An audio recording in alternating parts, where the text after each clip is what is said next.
Hello and welcome to tonight's show.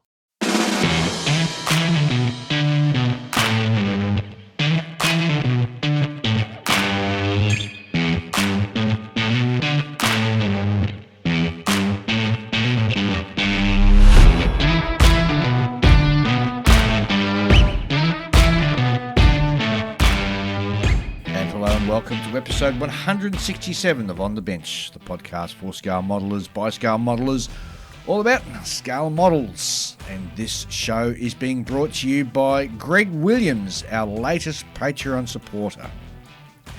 You too can help support the show just like Greg. Simply go to www.patreon.com/onthebench and pledge any amount from as little as $1 per month upwards. We really appreciate Greg and, of course, all our other fantastic Patreon supporters as they help offset our production and hosting costs. And, of course, every Patreon member receives a free On The Bench sticker as a little thank you from us. And hello and welcome to the show. And in the studio I've got Ian. G'day, Dave. Julian. Good morning. And we have a special guest, Peter, from ACT SMS. G'day guys, how are we? Which Fantastic. That's good. is the ACT SMSO, Australian Capital Territory Scale Model Society. Yeah, yep. President, and driven all the way down to visit us. Yeah, and the in-laws, but we'll say it's just you guys to make it special. We're more important. Yeah, it was just you guys, yeah. So firstly, before we kick off, I have to apologise for not being able to do the last show. A fortnight ago, unfortunately, work called. We had severe weather coming in, which meant that I was unable to be here. Hence, we missed a show. Yeah. And I hate doing that because I know everybody sort of really hangs for the next episode. But sincere apologies, but we're here and we're going to make up with it. We've got a fantastic show today. Obviously, we've got Peter here to talk about some exciting news about their upcoming show. And also later on, we're going to interview with Ian Fraser from Hamilton IPMS and also David Vickers from AMPS talking about Gold, Silver, Bronze versus 1, 2, 3, which should be a really interesting conversation. Yeah. But in the meantime, Ian, what have you been up to? Actually, I've started a new project. Oh. My neighbour's decided he wants some ships, so he's been buying up on 1/350 scale Tamiya ships, and so he's paying me to build them.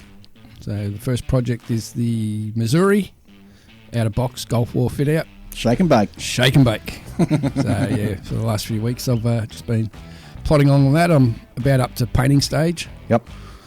Blasting through it. Yeah, pretty much.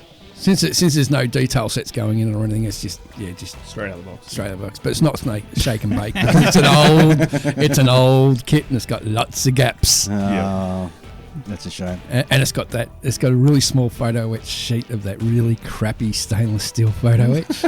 Okay.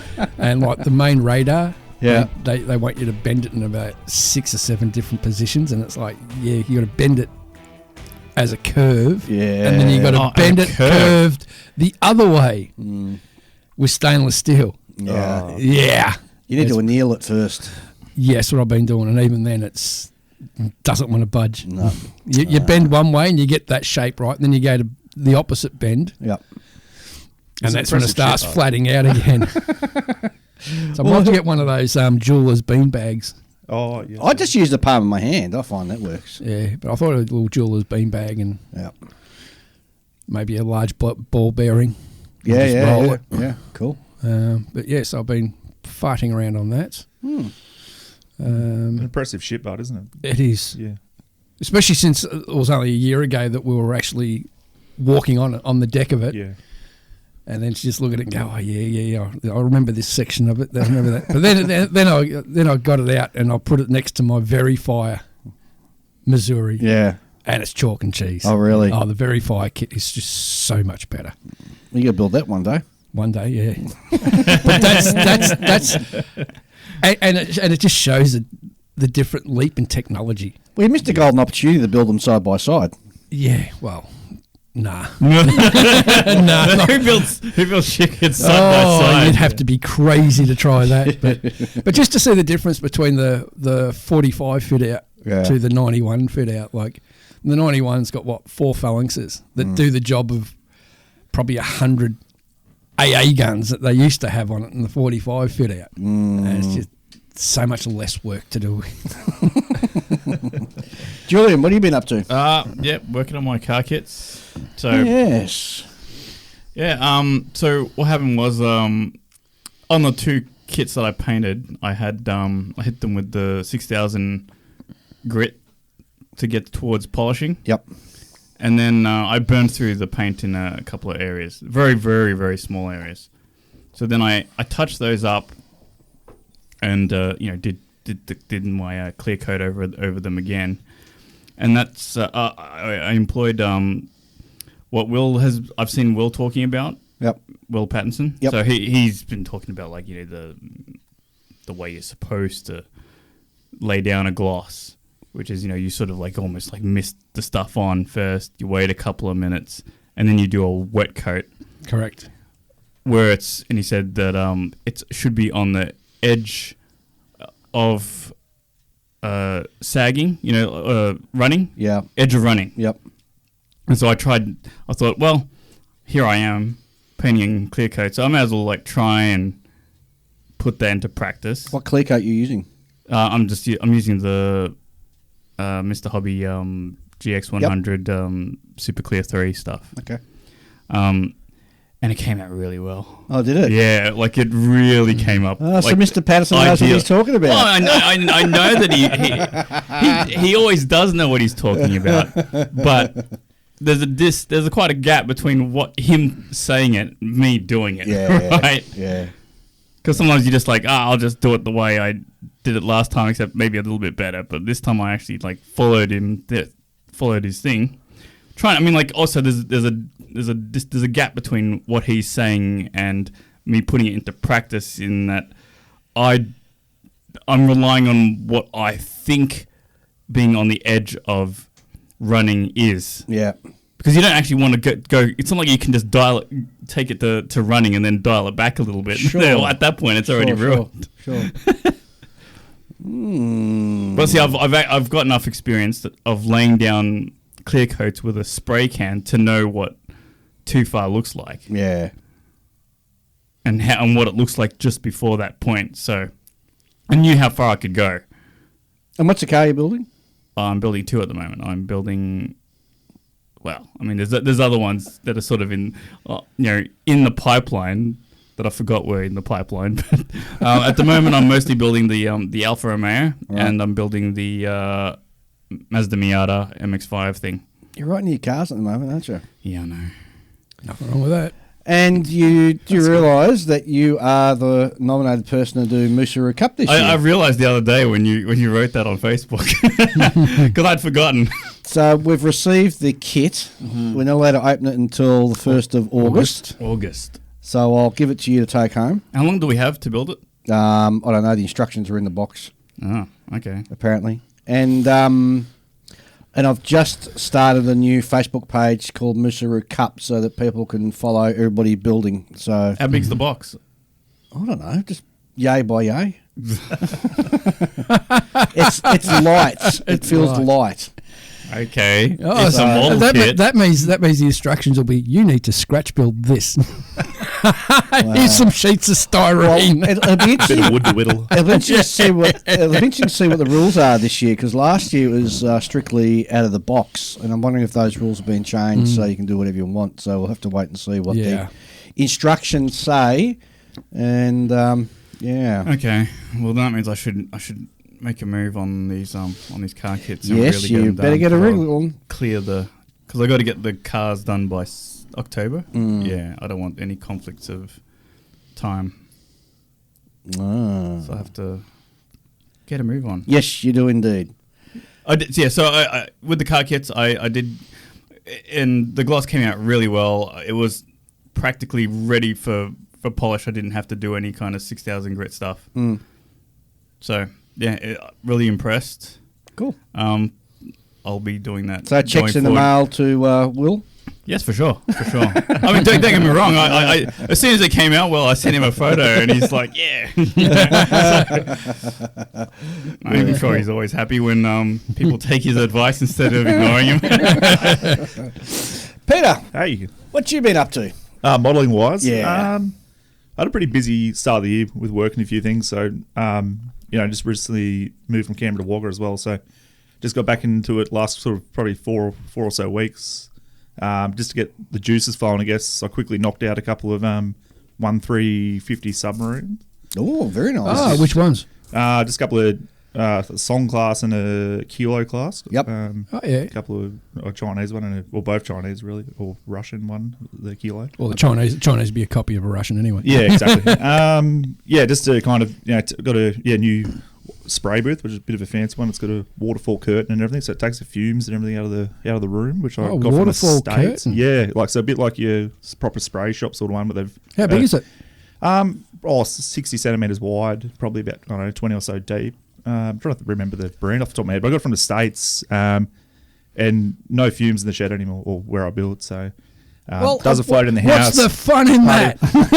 Or health-wise, and Yeah, I know what you mean. takes one less thing, for the missus to whinge about. So, Yes. so that, Well, I'm really, the I'm really interested in this because I've always looked at them and wondered how well they'd work. And it seems a bit of a new thing. So obviously, I think commercially they've been around for a while, in proper car spray shops and stuff. But someone's grabbed the idea now and brought it down to hobby size, and it works. Yeah, I thought it might have been a bit of a gimmick, but it works really, really well. So, because yesterday I just had to go buy a new respirator because I just remodeled my model room, moved everything around, and I grabbed the respirator. It was all like manky, and I thought, I can't use that anymore. So I tossed that out, went down and bought a new one that was $100, and Did you say your respirator, the filters? Yeah, what I use on my mask when I put it on.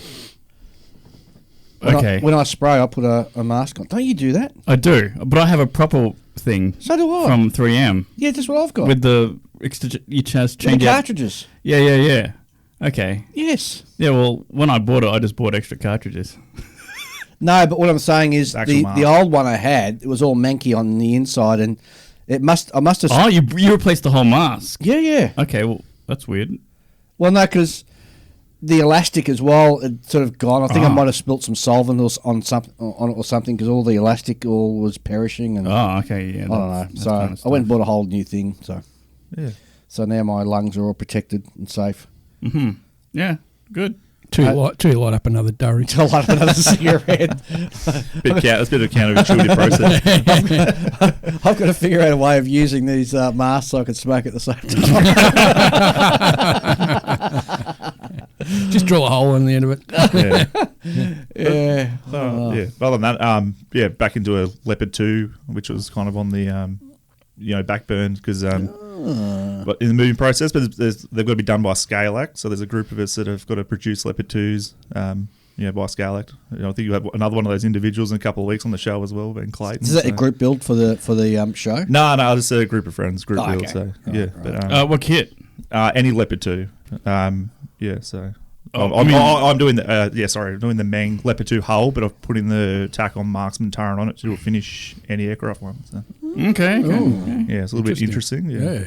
It's funny. I'm building kit bashing and I'm building a Leopard 1 at the moment, and we've got the Waverley Interclub coming up, where all the different clubs all come together on one day, and we have got to build a model, an unknown model, in 4 hours. But also part of the competition is they give you 2 kits that you have to build and bring back with you. One is a MiG-21, and then What brand is that? Edward, 72nd scale. The weekend or I think it's a weekend. They're a great kit. Yeah. And Leopard 1. Leopard 1 Tamir kit, which is the ancient one, and I took that away to build that, so I'm sort of slogging my way through that at the moment. And it's OIB, so you're not allowed to add anything into it, and it's got those damn rubber tracks. I hate them. I hate them with a passion. Oh, what are you going to do? Build it. Yeah, so I've got to build that. It's going to be done by, I think I've got about October, yeah. October 1st, I think it is. Yep.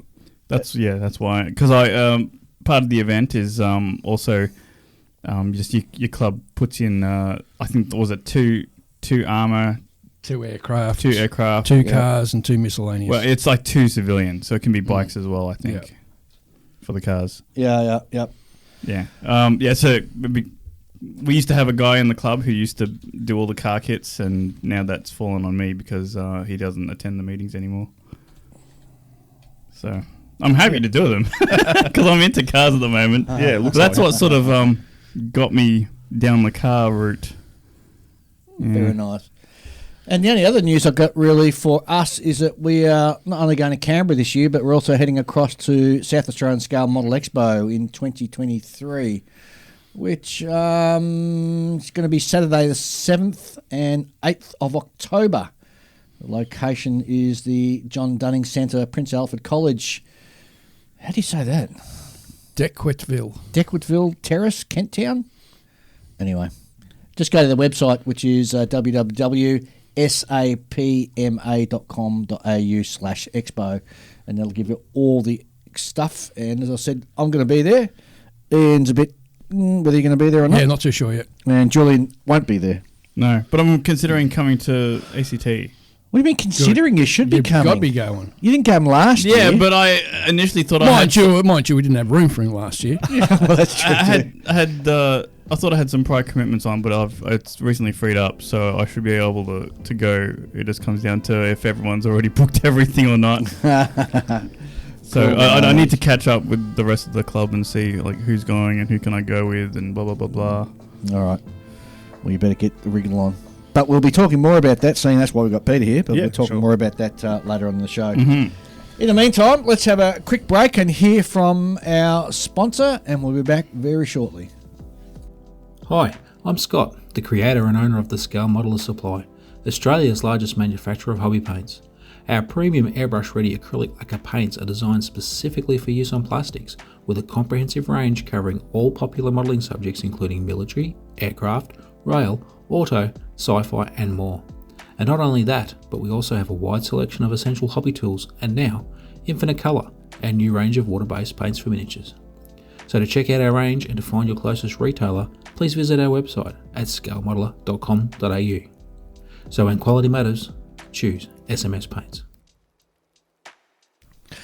Okay, and we're back, and as I mentioned earlier on in the beginning of the show, and he's obviously introduced himself already, but we've got Peter here from the ACT. Talk about the show that's coming up soon. The show coming up. So obviously our annual show is coming up in November. ScaleACT 2023, November the 11th and 12th.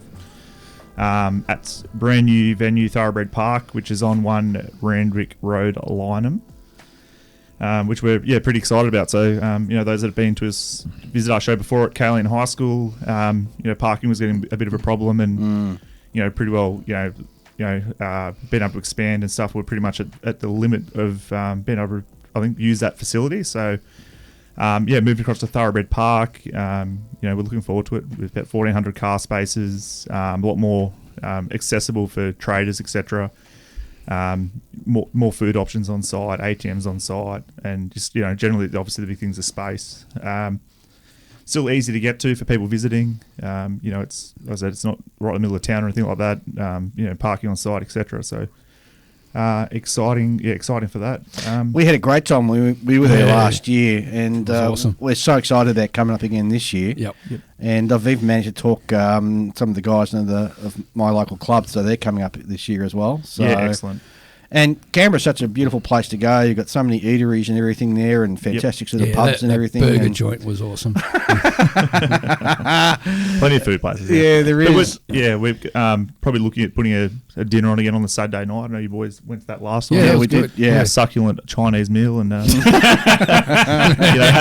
a good time and caught up with other people from around the country and stuff, and I think it was a good night. So we're hopefully looking at something like that again. Bit of a victim of our own success. Our actual general Facebook page has got about 900 people on it now. So I'd just like to mention that we've actually got a separate Facebook page just for ScaleACT now. So if you haven't liked and followed, the ScaleACT Facebook page, jump on there and do that, because we're trying to, due to the general page having so much traffic now, it's hard to get messaging and stuff out. So we've got that separate page now. We'll still be putting stuff on both, but if you want to look at just that ScaleACT contact and keep up to date, like and follow that page also. I think what else we're doing new. We're putting better emphasis on the demonstration side of things at our show this year too. So we've got a bit of some of Australia's best scale modelers doing demonstrations at the event. So I think we're pretty close to putting that timetable out shortly. So that's something we've worked on to make it more of a sort of a draw card, an actual part of the entertainment, and it'd be a variety of subjects. We've got a car modeler, a ship modeler, armor, aircraft, the whole works. So Gundam. So that I think will be well received as well. I think we've got a record trader turnout. We've got 18 confirmed at the moment. Wow, so, that's huge. And the team. Juddo going to be there? Yeah, so oh no, there goes my budget. No particular order, but full bore models attending. Hobartville models, which is new. He's doing 3D printed, Australian aircraft sort of subjects and stuff, which would be interesting.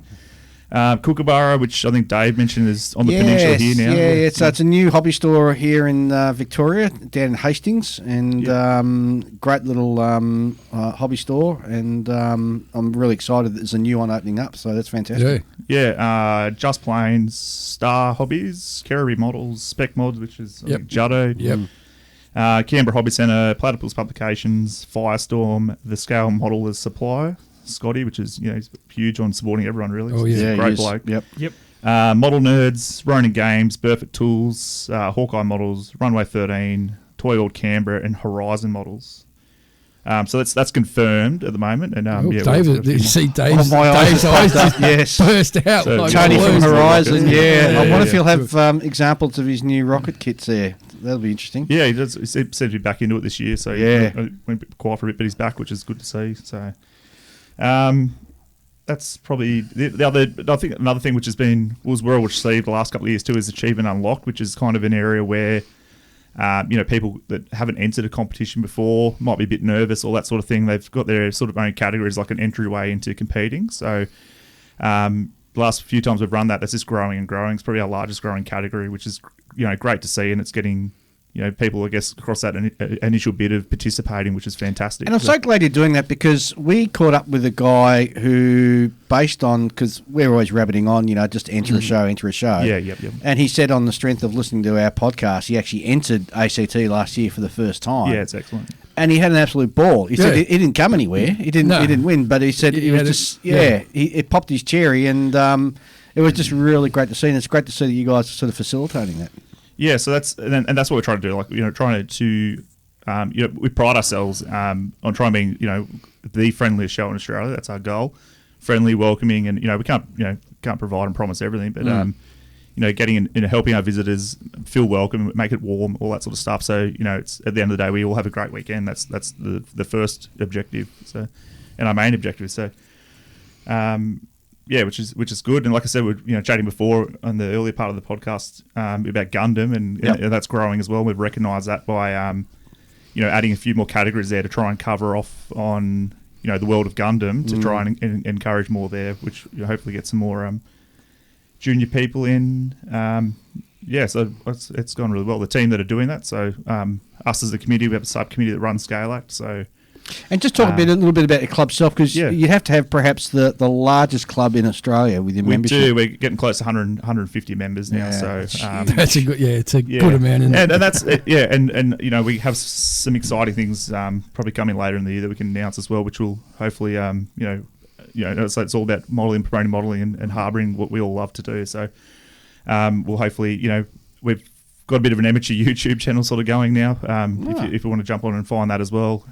It's some guys are putting some content and stuff on there now about our monthly meetings, and they're learning each time they do that, and they're getting better and better, which is fantastic. There's some demos on there at the moment to do various things, and some of the presentations we've had over the last couple of months at our monthly meetings. So. And the beauty about Canberra is that, as I said, so many great eateries and good pubs and everything, and they're all sort of in one central location. But Canberra's nice and small, so it only takes about 20 minutes to go from one side to the other. Yeah. But the other thing is you're centrally located to cater for Victoria and New South Wales as well. So you're getting a lot of Queensland guys come down as well. Yeah, so, So you're getting quite a few sort of people sort of coming from all over the country, which is just fantastic to see. It really is. But I think we've got a lot of attractions there too, not just our show. So yes. People that want to bring the family along, where Questacon for the kids, National Museum, all that sort of stuff. So there's the family can make a weekend of it. It's not just getting rid of dad or mum or whoever's put the model in for the weekend and see you later. You can people can really make a weekend of it if they want. So. No, we're really excited, and we can't wait to get up there. And as I said, Ian and I had an absolute ball last year. This time, Clayton and I are going to karaoke. So be warned. You'll have him on. You must be desperate for content because you got me on this fortnight. I think you got Clayton coming down next fortnight. I got Clayton on this scraping the barrel. You got him. You can maybe practice next fortnight some karaoke. Forward some people some karaoke. I think I got to admit that Saturday night we all went out was just brilliant. Oh yeah, it was pretty much the highlight of my whole weekend. Yeah. I think and there's another thing to quickly mention. Just generally, I think like I said about the YouTube and stuff, and we're trying to get that social media and digital sort of experience going too. So it's things are happening there. The other thing, we're talking about costs of running shows too. We've been putting some hard work into getting some sponsors on. So like major sponsors, like we don't want to take away those smaller, hobby shops and people and businesses that support us with categories and stuff. They, every bit's very important. We appreciate those guys as well. But we have managed over the last 12 months to get some, platinum major sponsors on, which, no particular order, it's alphabetically, not of any, ranking of importance of what they've done for us. But, B&A, the Hellenic Club, where we hold our monthly meetings, where you guys came for Chinese. That's where we have our monthly meetings. It's a, first star, sort of 5-star sort of venue. Hobbies Australia, the Southern Model Supply from South Australia, Thoroughbred Park, which is where we're having our new show. They've come on board and helped us, discounting the event and the venue for us to be able to hold it there. Very good.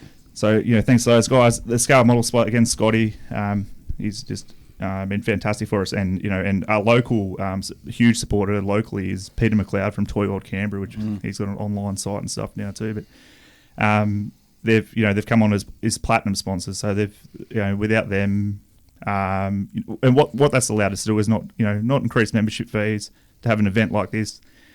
Not charge traders exorbitant amount of money to hire tables at our event. It's kept it, I think, at a reasonable price for the show we have, and entry to the door and stuff has kept it that at a very very friendly family price considering the current climate. So. Are you also having a swap and sell sort of setup? Yes, we'll have a swap and sell running over the weekend. And I like the way you did your swap and sell too. Yep, it was totally different to any other swap and sell I'd been to. It worked really well. Yeah, I think it's the couple of guys have been running that for quite a number of years now. They've really perfected that, and it runs very I think quite smoothly the way we do it. And I think it's testament to those guys that have got that up and running. It's good. 100%. Because, geez, didn't we spend some money? We did. Give it a hammer. So the car was sort of loaded up because got all my recording equipment in it and the models that we took up to sort of enter into the comp anyway. And then coming back, we had all the kits that we bought as well. We had to sort of shove it in. It was it was a tight squeeze on the way back. Yeah, I guess people that haven't attended before, to give them a bit of an idea of the size, I guess. I think November last year we had around 500 entries, but normally around just under the 7 or close to 7. We actually held 2 shows last year, like a ScaleACT Light and a ScaleACT Full, because we're a bit worried about the amount of models we'd get if we hadn't run one due to COVID. Yes. So we had 2 shows last year and the November one, which was quite successful, I think. But just people haven't attended before, so it is a big event. It's a big size show. We do get a lot of entries and stuff, so it's well worth the trip down to come and visit us, or up, depending where you're coming from.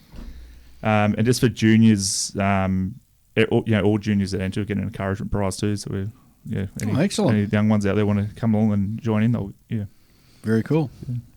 So if people want to find out more about ACT SMS, which is the Australian Capital Territory Scale Model Society, they can simply go to www.actsms.au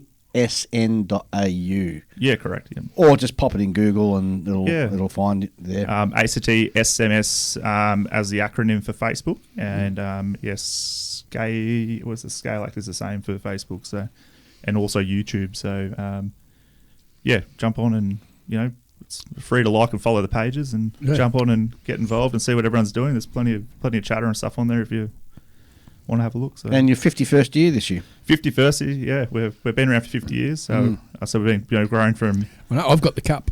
You've got the cup, and the shirt. I've got cup the and shirt. Yeah, same here. So I said, I think the 50 years ago, I put a bit of a history thing together. I think it's somewhere on the website, and we started. I think took 10 15 people in a house, and now we're up to 150 strong, and close to 150 strong, and meeting in a first class facility like the Landing Club. So and don't forget, if you live in the ACT and you do build, go check out the club and put your hand up and join. Yeah, we're trying to I think diversify a bit there too as well. Like the monthly meetings are on a Wednesday night. No, that doesn't suit everyone, so we do have a bi-monthly build day as well, which is attracting sort of a different crowd as well. So we're trying to provide plenty, and if you can jump along, and you live in Canberra or near Canberra and want to come and check us out and support us, it'd be fantastic to see you. Yeah. And the other thing I love about your club is you get some really interesting guest speakers coming in on your Wednesday nights as well. So it's not just like a club meeting. No. It's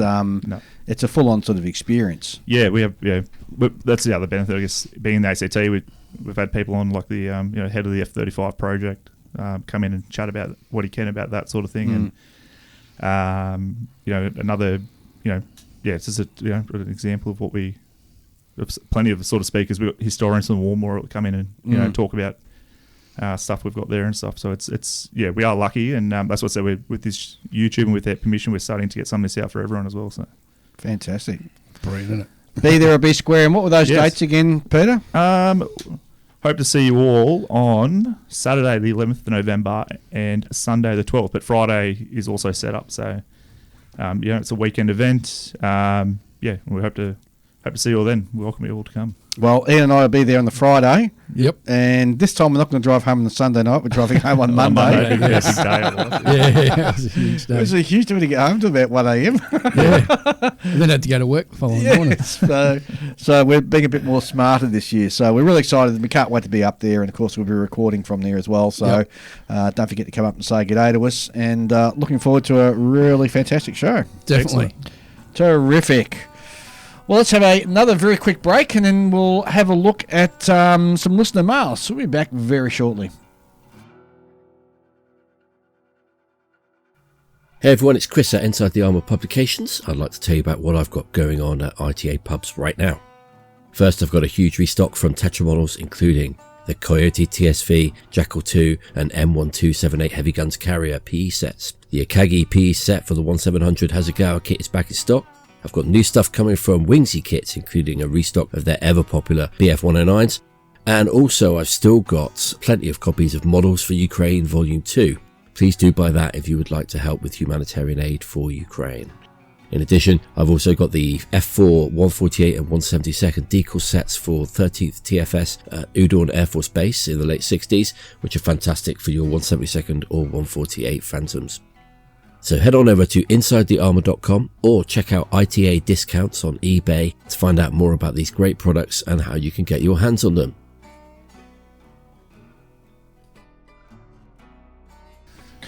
All right, and here we are back again with listener mail. And the first one that comes on the screen is Mark Casiglia. Sorry, Mark, Casiglia. I have trouble with this. Hi, Dave. Long time listener, Mark is. Hi, Dave. Just listening to the latest pod. Pretty sure Ian was referring to Infinity Model when discussing the closure of Infinity Model business. Yes. There was some confusion in that discussion, and I'm sure I won't be the only one to write in and clear that up. Hope you blokes are well. So that's correct. Yes, it is. I know, because pretty much the following day I got a message, PM from Chris Meddings saying, didn't you mean this? Yeah, that's what I meant. Paul Lawrence writes in, hi fellas, thoroughly enjoyed your last episode, especially the discussion Model Expo wrap-up. I'm old enough, sadly, to remember the days of Model Expo at the old showgrounds. And indeed attending IPMS display up in the old Flinders Street Station ballroom. Oh, God, that is ancient.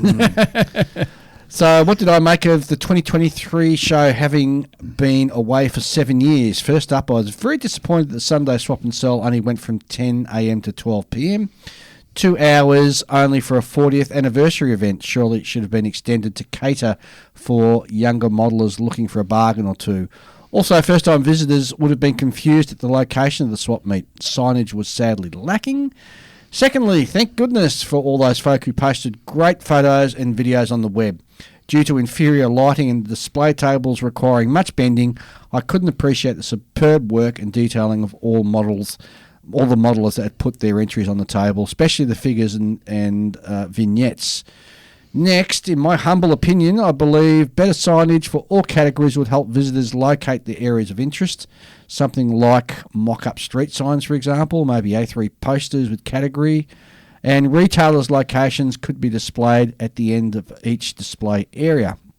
It's also evident that losing the long weekend impacts on logistics of running Expo if Sandown Racecourse is sold off for property development, and apparently there's a strong push for that. Then Expo Committee needs to be looking for viable options. I can tell you now that Expo is going to be back on the King's birthday weekend, so which is really good. I was surprised to hear that some entries had been placed in the wrong category tables. Sure, the committee needs to address this, as it can have a very negative effect on first-time entrants or those with less experienced modelers. And yes, there is a difference between Mecha and Gundam, so why have them competing in the same category? That's an easy fix, I reckon. Just an aside from the modelling stuff, is it possible for the new committee to investigate providing closer parking mobility for the mobility impaired and older folks? Yes, there is assigned disabled parking outside the security fence, but I witnessed some folks who are really struggling up the slope to the car park, so more seating also would be nice for those people. And finally, the on-site coffee makers couldn't accept cash, so I'd urge all visitors to BYO a thermos, and if you're hungry, got hungry kids, BYO as the food and drinks were a bit expensive. To conclude my ramblings, I'd just say it was great catching up with fellow modelers and seeing many fab models and club displays. Keep up the great On the Bench podcast, and I really enjoy you blokes and the guests discussing all things modelling. That's cheers from Paul Lawrence in Chile, Melbourne. Thanks, Paul. So great points there, and I'm sure that the committee who run Expo are aware of some of those things, and no doubt we hope that they are looking to fix them moving forward. There's always room for improvement, but and it's not easy opening and running a show. It's not, no. So, as I was saying before, obviously listen to feedback, but it's a balancing act. But it's also helpful to have that feedback so you know how to improve as well. Yeah, it is. Yeah. Next one comes from Eugene. Oh, jeez. I'm just going to say Eugene Suda. I hope I got that right, Eugene. Hi, Dave, Ian and Julian. I have a question for Ian. I remember Ian building a Japanese aircraft carrier in past episodes. I remember him opening some aircraft cockpits in 1350. Can he please explain it again? Did he use an interior kit or was it scratch built, like the opening of some Kingfisher aircraft on a battleship? A subject perhaps to talk about, what constitutes a new tool or kit? And that's from Eugene in Arlington Heights, Illinois. All right. Oh, that would have been the Shikaku. Geez, that's going back a few years. Yeah. Actually, I didn't actually put any interiors in them. They already were hollowed out. I just cut the canopies, which was a lot of fun in 1350 scale. So what was the kit? Hasegawa, wasn't it? No, it was the old Fujimi Shikaku. Right. Yep. Yeah, but were the planes from the same kit, or were yes, they were Fujimi kits. Mind you, you can buy interior sets for 1350 scale aircraft. Madness, I say. I've If you got want to go blind. white ensign models did a set for US carrier aircraft from the Second World War. I know Infini models, not Infinity, Infini. Yep. They do. I've got a few of their sets for US aircraft: Dauntlesses, Hellcats, Wildcats, Avengers. Yep. And these are like full-on little gun platforms and for the Dauntlesses and Avengers, and really nice. And Verifire, I was actually checking out my Verifire Missouri last night, and that actually comes with 3D printed interior sets For the aircraft. for the aircraft. Wow. How'd you do that? Just raise the saw the canopies open, or Yeah. Yeah. Really, it was so much fun, especially the front glazing, Yeah. because you're looking at something that's actually smaller than a mil. Yeah. wow? And you got to try and hold that and to actually put that in place too with that. And I was so glad I did not lose one. I was so worried that one's just going to go ping off Yeah, see you later. yeah. Yep. And being such a small clear bit, Yep. you'd never see it again. I seem to recall there was some 350 aircraft, and I'm not sure which manufacturer or anything that did it, but so instead of having like the traditional sort of plastic... Trumpeter. I hadn't finished what Is I it was saying. charades? Because what you're saying is they've got a separate sprue for the clear bits.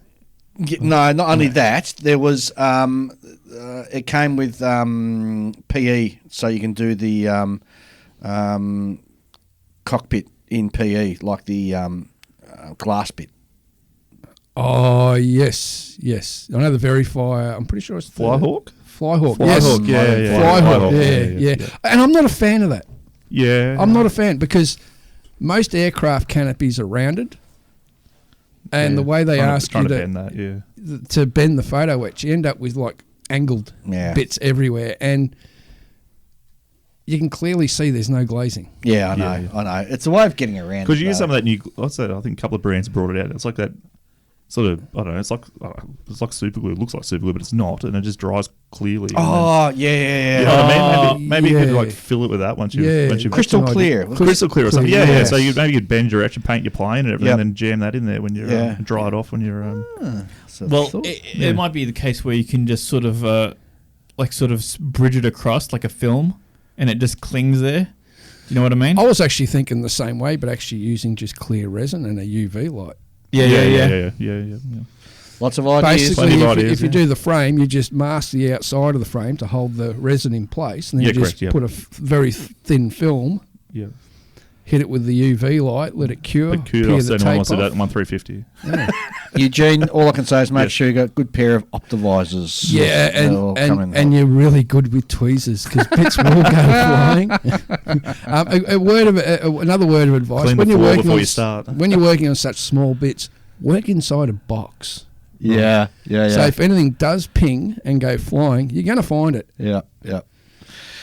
Next email comes from Luke Van Neck, who writes in, Dearest OTB crew, the happy one, the metalhead, and the realistic cynical one. Well, I must be the happy one. Yeah, you must be the happy one. Finally a chance to write in. I've just caught up with all the episodes after return to the hobby. You guys do a great job. Keep it up. Firstly, huge shout out to the man, Damien Reg Rigby. Wouldn't be where I am without him. A true gentleman modeller, that one. And also a second shout out to Eric of Manscale Models. Eric Gallagher is fantastic. Yeah. Lastly, Dave, I'll side with the cynical one on volunteers. As a rural fire service volunteer and auxiliary urban firefighter up here in the greenest state, Queensland, sadly it seems that our rural brigades are dying. Well, at least they are in my local area. A lot of members are aging out or have left, and the implementation of additional red tape is not helping. Current generations just either aren't in the rural areas or not willing to give up their time. We are even still a few crews short in the auxiliaries, and that's apparently a paid role. I think we call it, I think our culture is shifting from helping a mate or neighbour to being very self-caring, self-centred. This is reflected in the lack of support in all hobbies and community groups. Anyway, that's my 5 cents. Do with it what you will. That's Luke Van Neck from Queensland. Yeah. I always welcome opinions that mirror my own. Of course you would. I love it. That's brilliant. Next one. Let me get out of that one. Let me push this one. Hi, Dave, Ian and Julian. This writes in Duncan A. Young. I trust all is well in the Southern Hemisphere. As you head into winter and the cooler temperatures, we here in Canada are already well into the summer weather. There certainly are. Lots of fires burning up there. Episode 166 on the discussion of admission fees, to Model Expo. $5 for a 3-day pass seems like an awfully good bargain and can likely bear an increase. For comparison, the entry fee to Heritage Con, which is a one-day show, includes $15 museum admission ticket plus $2 for each model entered. We used to cap model fees at $10 regardless of the number of models entered, but that was done away with several years ago. In the case of IPMS Hamilton, we have the benefit of having great venue in the Canadian Warplate Heritage Museum, so all entry fees go back to the museum itself. Other shows charge similar entry fees to cover their venue rental, insurance and other expenses. On the topic of Mecha, Gunpla, Warhammer, etc., we are looking at making similar category changes for Heritage Con next year. Certainly many of these subjects are grouped under the banner miscellaneous as a catch-all. As the father of a young son who already knows his Star Wars canon, I fully expect he'll be more interested in building X-Wings and AT-ATs than the Shermans and Tigers that his dad slings paint at. Moosaroo Cup, we are getting ready to ship out the kits. We've already received it. Thanks very much, Duncan. And always enjoy the podcast, and the topics are well covered. That's Duncan from IPS Hamilton in Ontario. Well, thanks very much for that, Duncan. Yeah. Greetings, fellow benchers. Eric Melton, Mellet, beg your pardon, writes in, I'm a 15-year-old beginner modeller from middle of nowhere, Colorado, USA. I began modelling a little over a year ago with an Airfix Spitfire, building other aircraft until I took an untimely 3-month break due to school and whatnot. Thus, until recently, my makeshift bench has been gathering dust until I discovered you guys' podcast. Your intriguing interviews and various personalities blend together for true hearing delight. Ever since I've completely revitalised my love for scale modelling, which has been amplified by watching YouTubes, listening to On the Bench, plus other hobby podcasts. And of course, adding to my own personal stash in order to try tricks and techniques. Not too long ago, I finished a 72nd scale Lancaster bomber, and now I've started on the twin-seat Hasegawa F-16F.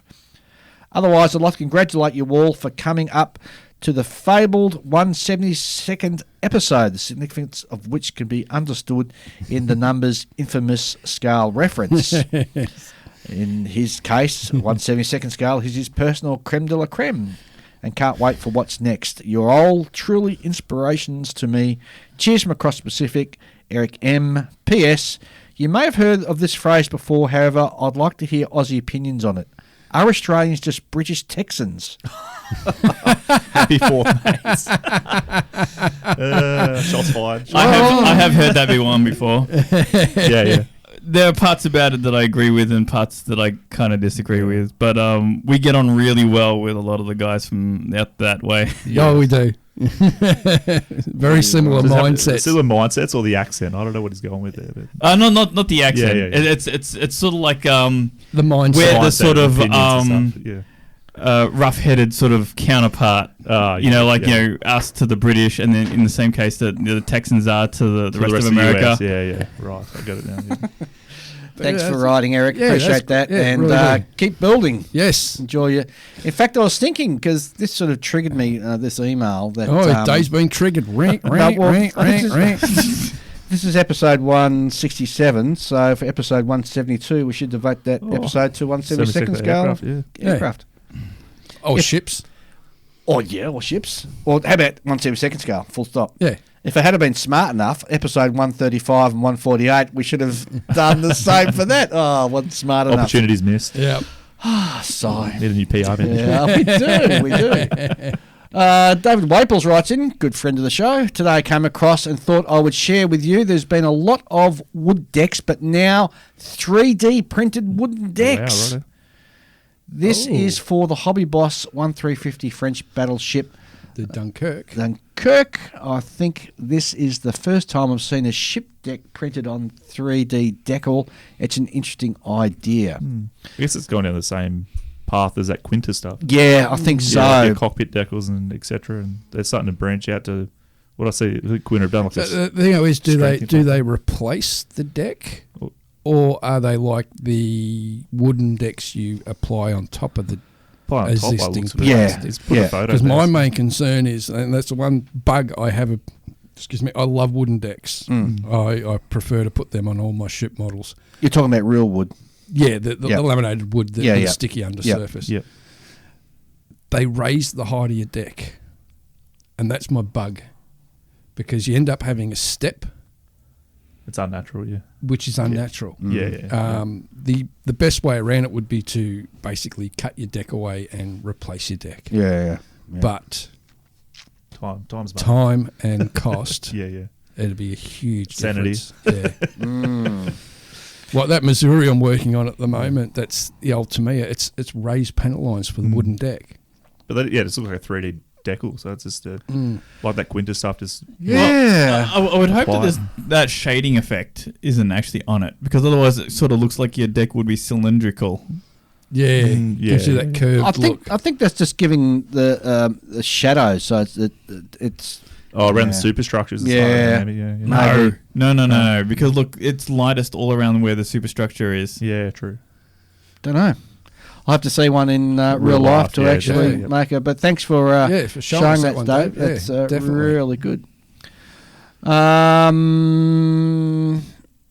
Let's see the next one. Here we go. Uriah Cone. Yes, writes in, hello guys, after listening to you speaking again on shipbuilding, I've decided to have a go on one, that is first adding one to the stash. Good start. Assuming I would build only one ship in my lifetime, I've decided it will be the Yamato class or Iowa Montana class, at least in 1/350 scale. Assumption 2 is that I want it to look good, and the basic plastic kit is boring. So my question is, what aftermarket should I purchase that will make my model look good, but won't be too hard or work or very hard on the pocket? I have very little experience with PE, only aircraft cockpits, and I think that railing is basic. But what about wooden decks, guns, and what other options exist? So we'll ask that one first. What do you reckon, guys? Well, the thing is, ship models, you're automatically going to be throwing money away. You're going to be doubling your price. Yep. Straight to Pontos if you want the cream of the crop, probably. That's it. Or, as I was saying before, with Verifier, they do I've got the Missouri, The deluxe 1945. Yeah, the master version. And that comes with a separate box, which has got full of PE. I think you've got about 10 PE sheets. You've got so much brass, you could basically open a bank. And like gun barrels and capstans and all sorts of goodies. And you've got a ton of resin. And even without that, the kit is really nice. It is a beautiful manufactured kit with great details. What's in the Tamiya Deluxe Yamato boxing? That's good. With the Tamiya, you get the I think you get a fair few photo etched frets. Yeah.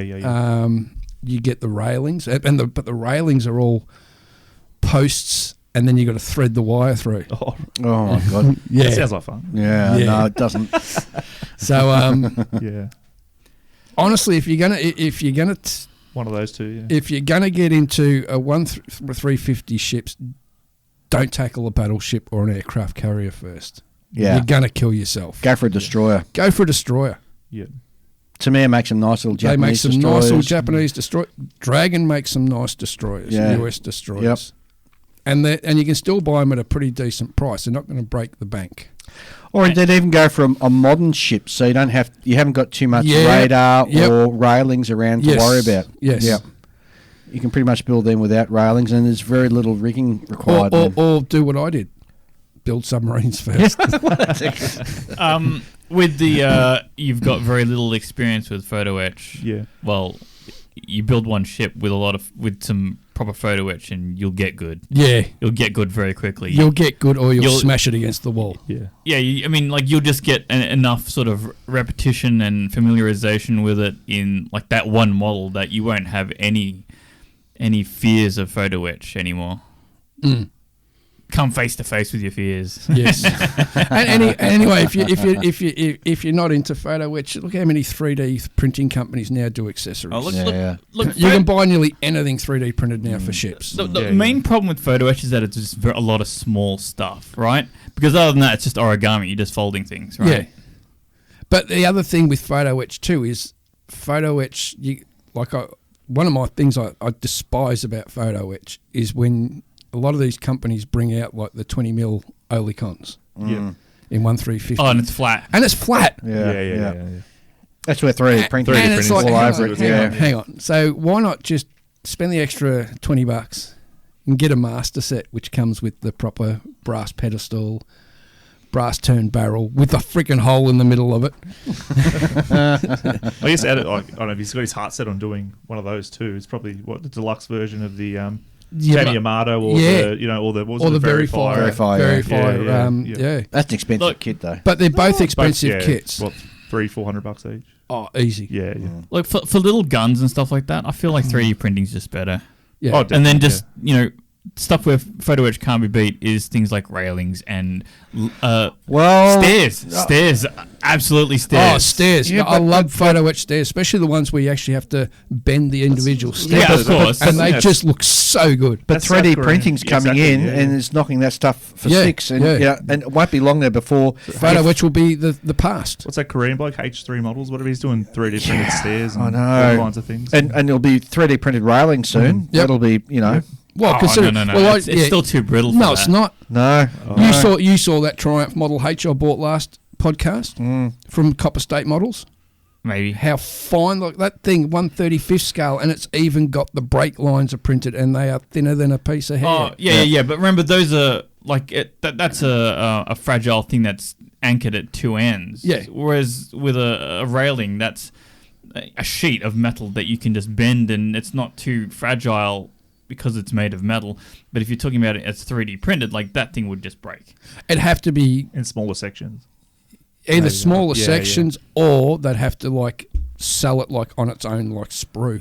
Oh yeah. So it's good like luck a with that. protective. I don't know. You could just have like a rectangular frame around it, Yeah. Look, you could, but and all you would do then is just nip it off and then just glue it in place. And The gluing would be so much easier. yeah, and resin has got a certain amount. Is something that small has got a bit of flex to it, Yeah, so yeah. you can get the contours. Yep. For the side of the ship. Yeah, Yep. that'd work.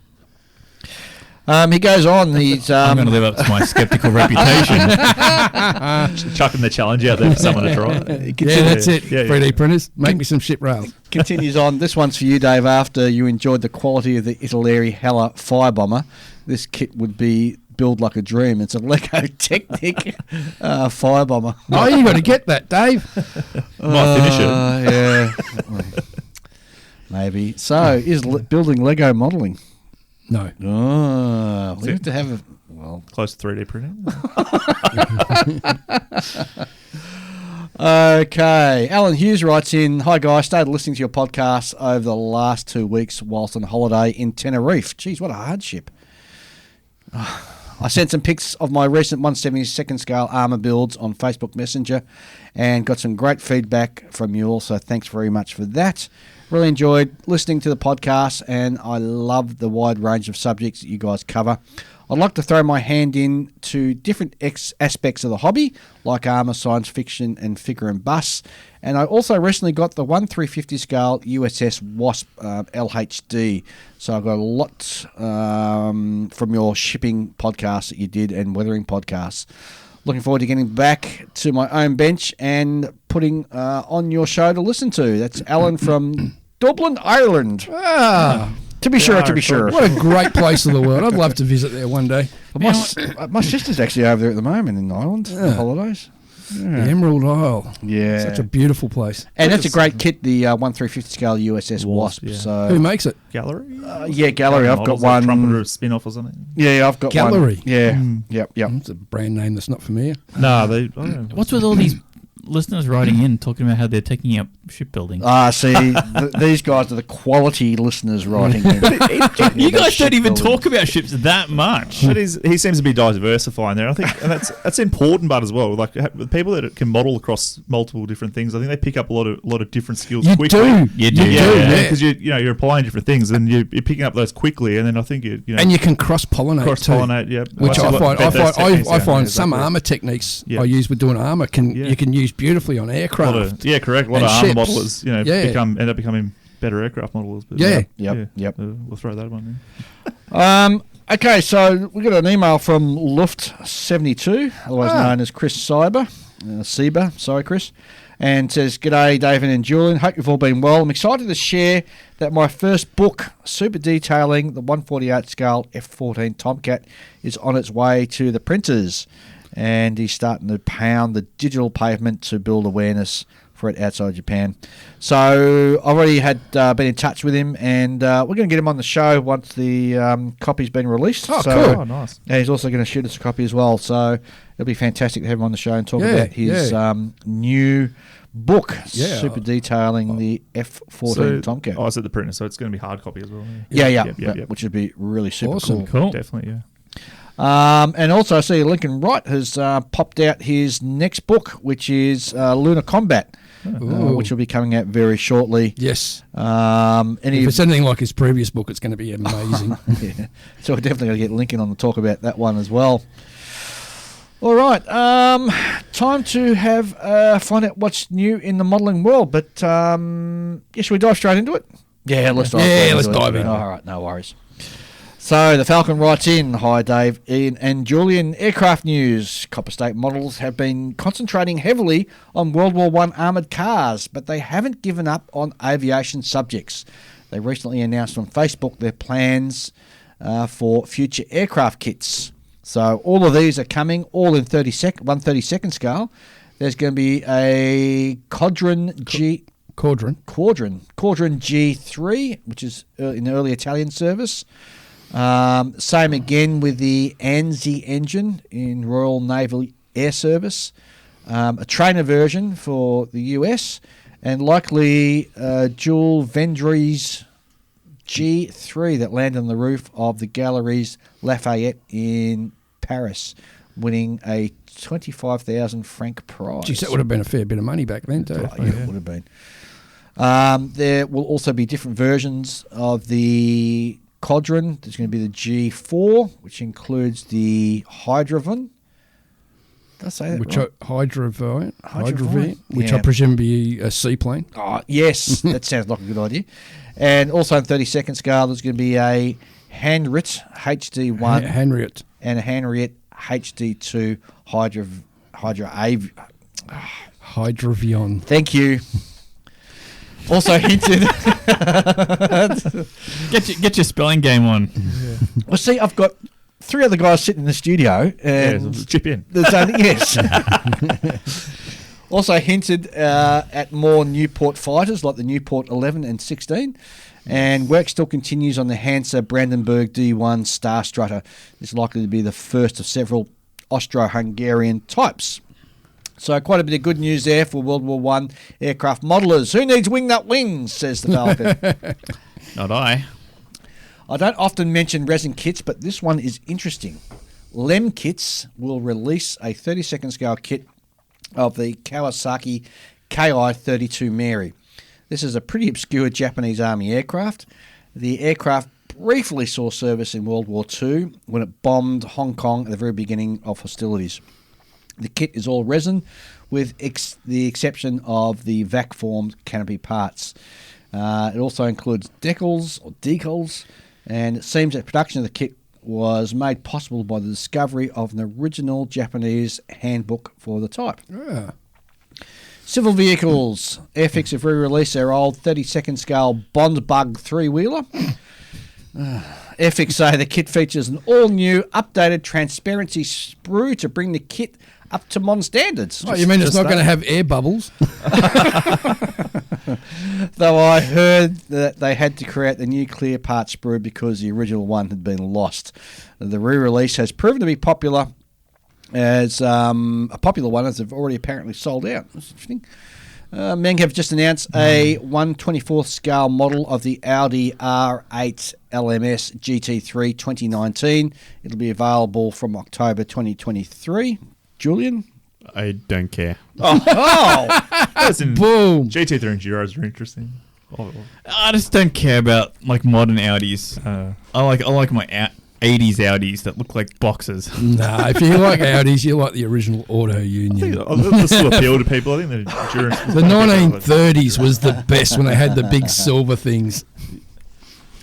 Military vehicle news. Ace Model will be releasing a 72nd scale kit of the US Army V100 Commando armoured car. It is the open-top version used for airfield defence. TACOM have announced a 72nd scale 1+1 kit of the M60A3 and M60A1 with ERA, which is the reactive armour.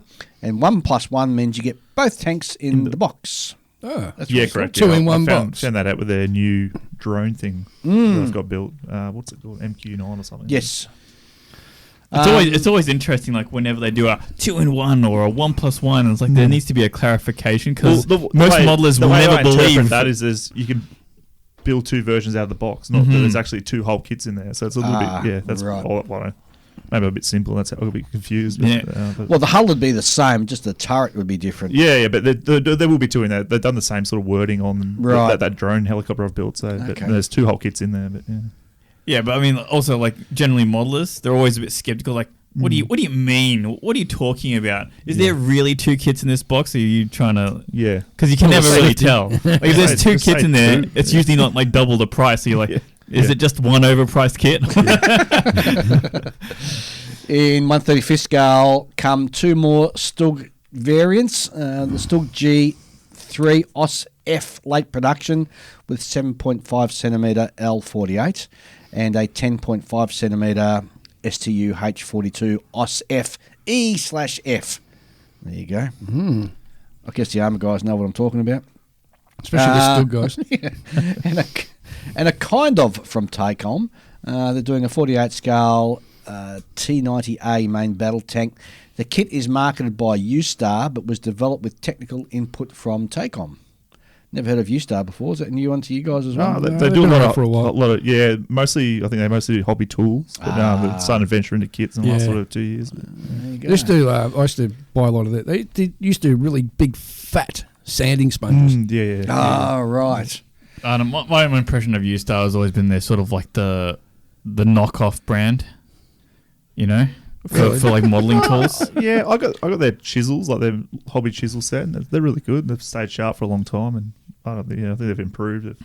Maybe it's a bit like Hyundai. They came out a bit rusty at the start. Oh yeah, rusty at the start. Now they're producing first class cars. So Yes. I think it's something That's like that. fair, yeah. Airfix have made a surprise announcement last week. A 35th scale British Army 30 CWT General Service truck.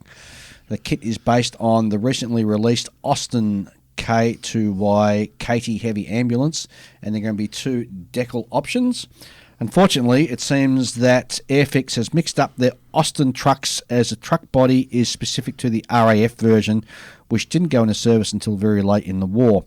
So not at all correct for the Kunta team scheme painted vehicle on the box art. In what feels like a cruel coincidence, Gecko Models just announced the 35th scale World War II British closed cab 30 CWT 4x2 General Service Truck RAF version, just like the Airfix one, just like the one Airfix mistakenly used as the basis for their kits. Right. Thunder Models have shown CAD renders for the 35th scale I'm excited about that. long-range Desert Group Ford F30 with 37mm anti-tank gun. It will be the first of the LRDG F30 kits. The models have been developed with the help of Charlie Down from the LRDG Preservation Group, so we can expect that we will get the details right. Well, they will if they have listened to his advice, but that's not always a given. So you're looking forward to this kit, are you? All three of them. I've got a bit of an interest for that sort of stuff. So the I think I've got one of his pre-order emails already from Thunder Models for one of them, and he does state that he's listened to this preservation group, Charlie Down, and there is another proviso that like it's not as accurate as possible because obviously I think Charlie, well, an expert, some things have been lost in history as well. Then. Sure. Thunder Models are to release a second boxing of the 35th scale Morris Bofors gun truck, the British Morris Bofors C9/B truck early variant. The kit has 590 parts, resin cast wheels, photo etch and marking options for 3 vehicles. At the time of writing, the marking options hadn't been released, but the box art shows a vehicle in desert camouflage. And they're doing a limited pre-order release that I think in August, and you can get 6 resin figures with your pre-order. So, Oh, okay, it's really cool. yeah, it's pretty cool as well. Mini Art are adding to their range of 48 scale accessories with a field workshop, included workbench, step ladder, fuel drums, tools, toolboxes, welding torch and associated gas bottles and more. Sounds really cool idea for those of you who like to build dioramas. Yep. Coming soon from Mini Art, the 35th scale kit of the UD Army. I think it might be US Army. Should be US, I think. Yeah, G7 105 4x4, 1.5 ton panel truck. 5 decal options are provided. There's a US AAC vehicle at Guadalcanal in 43. Ooh, that sounds interesting. A US Navy truck 1945. A US Army truck at Fort Benning, Georgia in 42. And a US Army truck in the ETO 1945. And a French Army vehicle in French Indochina late 1940s. In sad news, we see two of the big names in aftermarket and resin kits closing their doors. Fruy Model, supplier of metal track links, have closed, and ResiCast will close on the 31st of December. Excuse me. The owner of ResiCast has decided it's time to finish up as he has reached retirement age and is starting to face health problems. Not sure the reason of Fruy Model's closing, as it has been around for 30 years, so the owner may have reached retirement age. I'd also think maybe 3D printed tracks have probably unfortunately maybe killed him a bit as well. But, some of that, but the thing I used to like amazing, about the Fruy Model tracks is that it added weight to your kit. It did, yes. Bit of And you got the proper sag. and the natural sag. And stuff, I think it's still achievable. You just got to do a bit more manually with the with the others. Well, that's all from now from the Falcon. So thank you very much, Falcon, for all that. That is really super cool. Well, I got some news. Oh, yeah? What you got? I got a message from one of our listeners, Jason, who's put me onto a company who does 3D printed World War I stuff. Oh. St. George Models. Right. Look into them. They are doing some really amazing stuff. Okay. Are they on Facebook? They are on Facebook. St. George Models, you say? St. George Models. So jump on Facebook, have a look at them. Their stuff is freaking amazing. I haven't heard of them before, so that's no, good, me neither good until I was put onto them. Yep. But they're bringing one I'm looking forward to is they're bringing out a German FK 7.7 centimeter N/A, which is a German howitzer, but it's with the anti-aircraft firing system. Now, I don't know, but that to me looks pretty freaking cool. Yeah, that looks like it's a gun like a howitzer that's like mounted vertically on a frame stand, for anti-aircraft purposes. And some of the stuff they're bringing out is really nice. That's it's interesting, isn't it? So if you're into the First World War armour and so forth, this is definitely one to be looking forward 15 to. 15 centimetre Conan 16 crop. Yeah. Very cool. So St. George Model. I think they're based in Eastern Europe. I think they might be. .ru, that's Russia. That's Russia. So I don't know how easy that'll be able to be obtained. Yeah, but I do know one about Jason managed to get his hands on one, and from what he showed me some pictures he's got, it was freaking amazing. Yeah. So one to keep your eyes out for. Roger that. Jordan, you got any new stuff? No, not really. No, I don't think so. Out to you, Pete.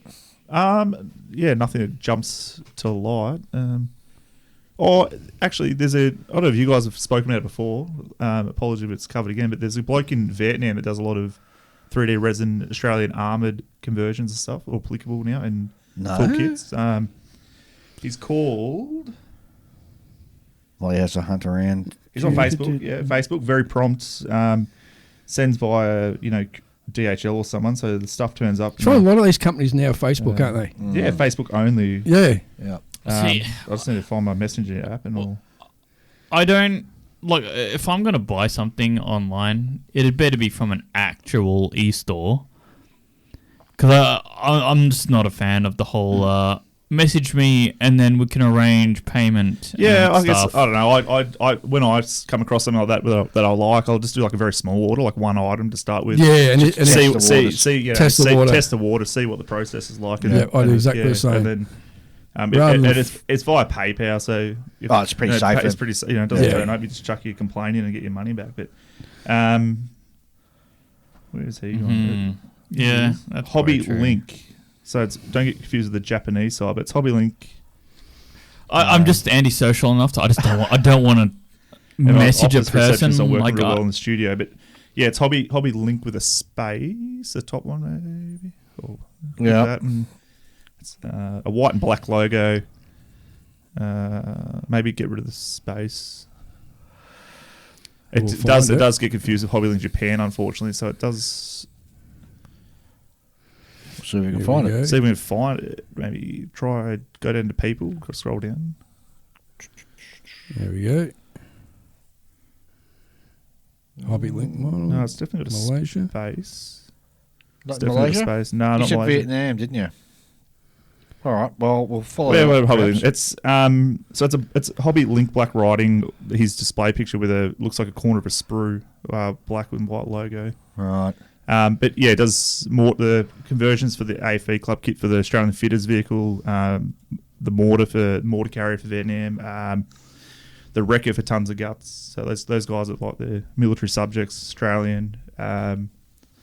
We will try and sort that out. I guess I'll get the details to Dave to post please on the bench. And not only that, Yeah. because I'd like to look at some of the stuff he's Yeah, got to buy as well. exactly. And it's good quality. Dad's building he's doing some transporter truck, a Vietnam one, which this guy does too. It's not just Australian stuff; it's US, anything Vietnam related sort of thing. It looks like, and it's all 3D, like high quality 3D resin. You don't have those print lines or all that good. sort of stuff. So and it's gone together fairly well. Looks good. So Sadly missing in 1/35th scale is an International Mark III truck. he hasn't done that yet, but he's got a few wild ideas in the pipeline. Potentially a conversion for the AFE Club to do a Centurion bridge layout, which could be But anyway, that's probably the only thing I've come across recently. Might be relevant to listeners. So yeah. All right. Okay, I think we'll have a quick break and have a listen from one of our sponsors before we sort of launch into our fantastic interview we've got coming up with David Vickers and Ian Fraser, talking about differences between gold, silver, bronze versus first, second, and third. So that should be a great conversation. Yeah, Amps sounds versus awesome. IPMS. Yep, so we'll be back very shortly. Excellent. Whether you build aircraft, armour, ships, science fiction, cars or figures, the Fine Scale Modeller magazine provides the how-to information you need to take your modelling to the next level. In each issue of Fine Scale Modeller, you'll find clear how-to features on model assembly and finishing written by experts, reviews of the hottest model kits and products, tips and techniques for assembling, painting and finishing, as well as inspiring photos of readers' models. To find out how you can get your copy of Fine Scale Modeller, go to www.finescale.com.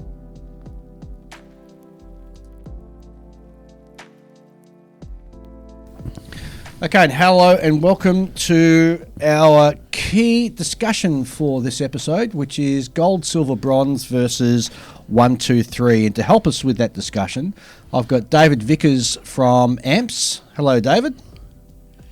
Hi there. And Nice to be with you. thank you. And Ian Fraser from IPMS Hamilton, who will be talking about first, second, third. G'day, Ian. G'day, how you doing, guys? Good, mate. How are those fires going in Canada? You put them out yet? Nope. They're still burning away merrily, and we're still having a lot of problems with the smoke drifting across the entire country now. So it's making life real interesting at times. Yeah, it does. And whereabouts in Canada are you, Ian? I'm Oh, who? Ian. I see you Ian. said Okay. you had Dave in Canada. I'm thinking, Dave, you're in Canada? Okay. No, I'm in southern Ontario, just south of Toronto. So we're about 5,000 kilometers away from the fires, or 4,000. So we're getting a good whiff of them. So. And David, whereabouts are you in the US? Where are you situated? Well, I have smog too. It's caused by Northern Virginia traffic in Washington D.C. But I'm about an hour south of Washington D.C. Right, fantastic. All right, gents, so let's start it up, and I might throw to you first, David, just to introduce yourself to the audience, who you are, what you do, and then we might get you to talk about the philosophy of gold, silver, bronze. So over to you. Yeah, sure. Well, I guess the first thing I should say is, I've been a modeler for a really long time. Matter of fact, not only am I a member of AMPS, who I'm representing tonight, Armor Model and Preservation Society, but I'm also an IPMS member too. So I'm a member of both organizations. I've been judging for quite a while. the right now for amps, I'm the chief judge. That's my title. So I'm in charge of all the judging that takes place at the amp shows, and I teach the new judges, and I also have some modules that we use to train our members of how we judge and how we do that to keep it zoomed in on what we're talking about tonight. Yeah. And I'm a modeler. That's my stuff. Cases there. So, yeah. Okay. Ian, your background. I'm a retired aerospace worker who's been building model airplanes since I've been knee-high to an oleo strut. Probably That's a good one. Probably back to when I was like 5 or 6. My father introduced me to a couple of Airfix kits, and then the typical story carries right on through, and I'm still building today. I've been doing judging for probably 20 plus years, 25 years. I've been the chief judge at the Heritage Con show up here in Toronto and Hamilton, which is one of the larger shows for IPMS Canada. We had a very large showing this year, so it was a bit of a challenge. But yeah, I've worked my way up the list, mostly doing IPMS judging. I have done some judging for the Canadian chapter of AMPS up here, so I know those guys as well. So I've got a little bit of everything, just like everybody else in the group. So. And also, you do a sideline gig too. You're the judge for the Moosaroo Cup, are you not? Yes. Yeah. The chief Moosaroo wrangler here. Yeah. Yeah. That's a whole different system of judging. It's not. It's a little bit of everything mixed in there. So. All right, David. So, what is gold, silver, bronze? Yeah. So you want to hear about the philosophy first? Sure. Kind of, Yeah. So, AMPS is obviously focused on armor. It's right in our name. So we don't have as a diverse type of modelers as you would say at an IPMS show. It's all focused on armor dioramas, or we have figures, but those figures have to be related to armor somehow. So, and that doesn't mean like Roman legion soldiers. I'm talking about, armor that has tracks or wheels or something along that line. So, the philosophy of AMPS is really, it's very different than IPMS. It's the good side of it is that we judge every model by a team of 4, and those 4 judges are trained. They're overseen by a table captain and then an assistant chief judge and then myself. So we have a number of layers, if you will, to try to make sure that things are judged fairly. But the downside of our system is that because of that, it's very, very labor intensive, and it takes a lot of the members to do that. So when we do our national show, we could get 700 models or entries, and that takes us way more than a day. So you can't do a national AMP show in a day. There's just no way to do it. So it's a lot faster, and it's a big job for me. I can tell you that the end of the show, which is about 2 days roughly, it runs 3 days, but if you were counting up all the hours, really about 2 days, I am freaking spent at the end of it. I could imagine. I want to get a couple of drinks in me, and then I just want to sleep for about 12 hours after I'm done. So, but it's a great philosophy because I think one of the things that makes AMPS different, and I'll talk about it more in a minute. I don't want to hog up all the time, but every modeler gets feedback, both in how their model was judged by a score, and they also get comments, some real feedback on that. And that's really unique to AMPS. I've never seen that in any other organization where every modeler with every model gets feedback on it. So there you go. Terrific. Ian, the philosophy behind first, second, third and IPMS way of doing things. Well, the IPMS, we have a lot of similarities between the two systems. I was going through the rules earlier today, and it was like, yeah, there's a whole lot of things that are directly parallel.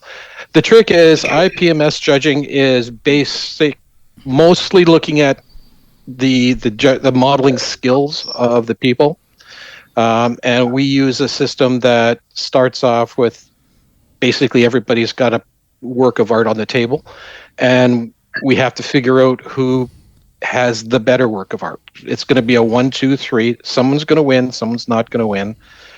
It's a foot race versus figure skating or something. So it's a matter of looking at who built the best model on the table at the show at that day. We don't have a lot of time for feedback because in our shows, a lot of the IPMS shows they're one-day shows. And we don't have the entire day to do the judging because you have to judge the entirety of the category at once. So you can't have people coming in, halfway through the judging with another model. So we are very much time restricted and limited, which is one of the biggest challenges of IPMS contests, I believe. And again, all the judges are volunteers. You still have to rely on the volunteer judges for that morning or that day because it's a one day and they also want to attend the show. So we have to do things a little bit differently. We would love to be able to do a lot more and a lot more feedback and things like that, but we can't really do it with the number of volunteers that we get and the timelines we have. As an example, the Heritage Con this year, the show that I ran in March, I was the chief judge there. We had 1,003 entries on the table, and we had 2.5 hours to judge them. Ooh. We had 87 categories, and we had about 45 volunteer judges. That's all who would volunteer, show up, or come in. And we were literally still judging during the awards ceremony. Still judging categories. It's so when you have that kind of volume of entries, you can't do a lot of the extra feedback and things like that a lot of people would like to see. So we limit the contest to looking at how well the model that was presented on the table that day was built compared to the other models. Simple as that. Under IPMS judging rules, do you allow for weathering and for any sort of artistic sort of input that's put into the kit, or is it purely just on construction and build faults that you're looking for to sort of rule them out? We start off by looking at the basic construction and how well the kit or model was actually built, and for that you're looking at for seam lines and brush marks and fingerprints and decal silvering and all those things. When we do a series of cuts in IPMS, we'll start off with the first cut where we'll take a look and we'll find models with what we consider serious issues. So you eliminate a category of 100 entries down to 6 or 7 that have less serious issues. And then you can start comparing those issues. And then when you're doing that second cut in comparison, you're looking at not only how well they put the parts together or how well they painted it together, is what extra modeling skills and abilities were required to do that. So there is a level of scope of effort put into it. And the more things that you do, they look at, and that builds your scope of effort side. But you also have to look at, you can do a lot of things, but if you don't do them well, you're running the risk. Sure. And I guess, David, the difference is that with gold, silver, bronze is that in any one category you can have multiple winners, be it a gold, a silver, or a bronze, depending upon whether they hit a certain score. Is that correct? Sure. It's a little bit complex too, because unlike an IPMS that everybody's in that category, it's as he said, it's looking at the best art that's on the table. The way we judge, I'm going to try to do this quickly because this could take a while to explain it. No, we've got all the time in the world, so knock yourself out. So, all right. So here we go. So when a modeler brings a model in, it goes to registration and then the ramrod. And the ramrod, his job is to look at that model and determine the skill level with the modeler.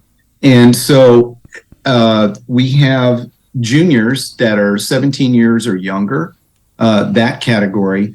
But then for our adult modelers, they're basic, intermediate, and advanced. And it's really kind of up to the modeler of what skill level they want to enter. And our website explains those different levels. But basically, it's pretty intuitive. A basic modeler is some guy who's just starting out, who's maybe it's his first show. An advanced guy is a guy who's started to take a little bit more techniques, whether it be weathering or getting more intricate with his builds. And then finally, an advanced is somebody who's been doing it a while and is pretty doggone good. We do have one other category called Master, but the only way you compete in Master is if you've won the best of show at the Nationals. And if you're at that skill level, you're no longer allowed to compete in the other categories. The only category you can compete in is Master with all the other Masters. So, Right. And kind of an interesting rule. So if you get a gold medal, you gold medal in your category, your skill level, then you are no longer allowed to compete in that skill level. You must move up to the next skill level. So that prevents those dudes from sandbagging in that one skill level and just grabbing gold every time they go. Yep. So the idea is to push the modeler to be better, to kind of push their envelope at the next competition. So, and much like IPMS, what was just explained, for each skill category, we have different areas of the model that we look at. We look at basic construction. We look at, actually, I don't know why I'm having an issue here, but we look at basic construction. We look at the paint aspect of it. We look at the degree of difficulty. And then finally, there's also a half point that you can get simply for showing that you researched the model, because that's the whole preservation society end of it. We don't want a modeler just doing a model. We'd like for them to learn about that model and its historic context. And if that modeler can show that, hey, yeah, I use these books to build my model, and this is how I correlate my model to that historic story, whatever that is, they get a half point. So I think the fastest way I can say that.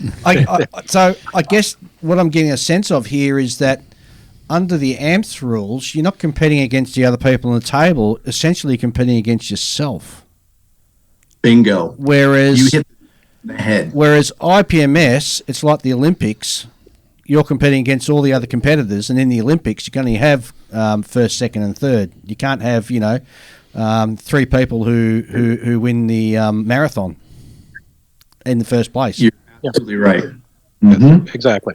Yeah, it's both competitions or both contests are doing the same thing. They're looking at the models, they're evaluating them, and they're finding out who's done the best job that they can. The difference is how that comparison is applied, whether it's to I don't know if you want to call it a theoretical perfect model or the master's level modelers, or if you're just looking at compared to other people in the room at the time. So it's just two different levels of competition looking at it two different ways. Mm. And I should have said this at the outset, but I'm a card-carrying member of not only IPMS US, but also of AMPS as well, so I'm well acquainted with both. Yet to go to an AMPS show, though, I must say. But certainly we've been... Oh, we got to fix that. Yeah, it's a little thing called money that's sort of stopping things at the moment. But anyway, so the other thing I guess that sort of strikes me is so that when you enter an IPMS show, you understand what you're entering, and same with an amp show, you sort of understand what you're sort of entering. I'm wondering with the amp system, is there a scope for that to be applied to not just armour, but right across a broad spectrum of the modelling hobby? Well, you can do it, sure, but at an IPMS show, like I said, you have a much broader type of modelers that come. I mean, in amps, it's all armor related. So if you had aircraft thrown into that, and then you had car modelers and shipbuilders, it's the same hobby, but there's kind of different skill sets for those. I mean, the car guys are all about, the shine and, on the body, and all of that. And armor modelers, hell, if we got something shiny, we just put mud on it. That's right. That's why God invented tarpaulins. Yeah, there you go.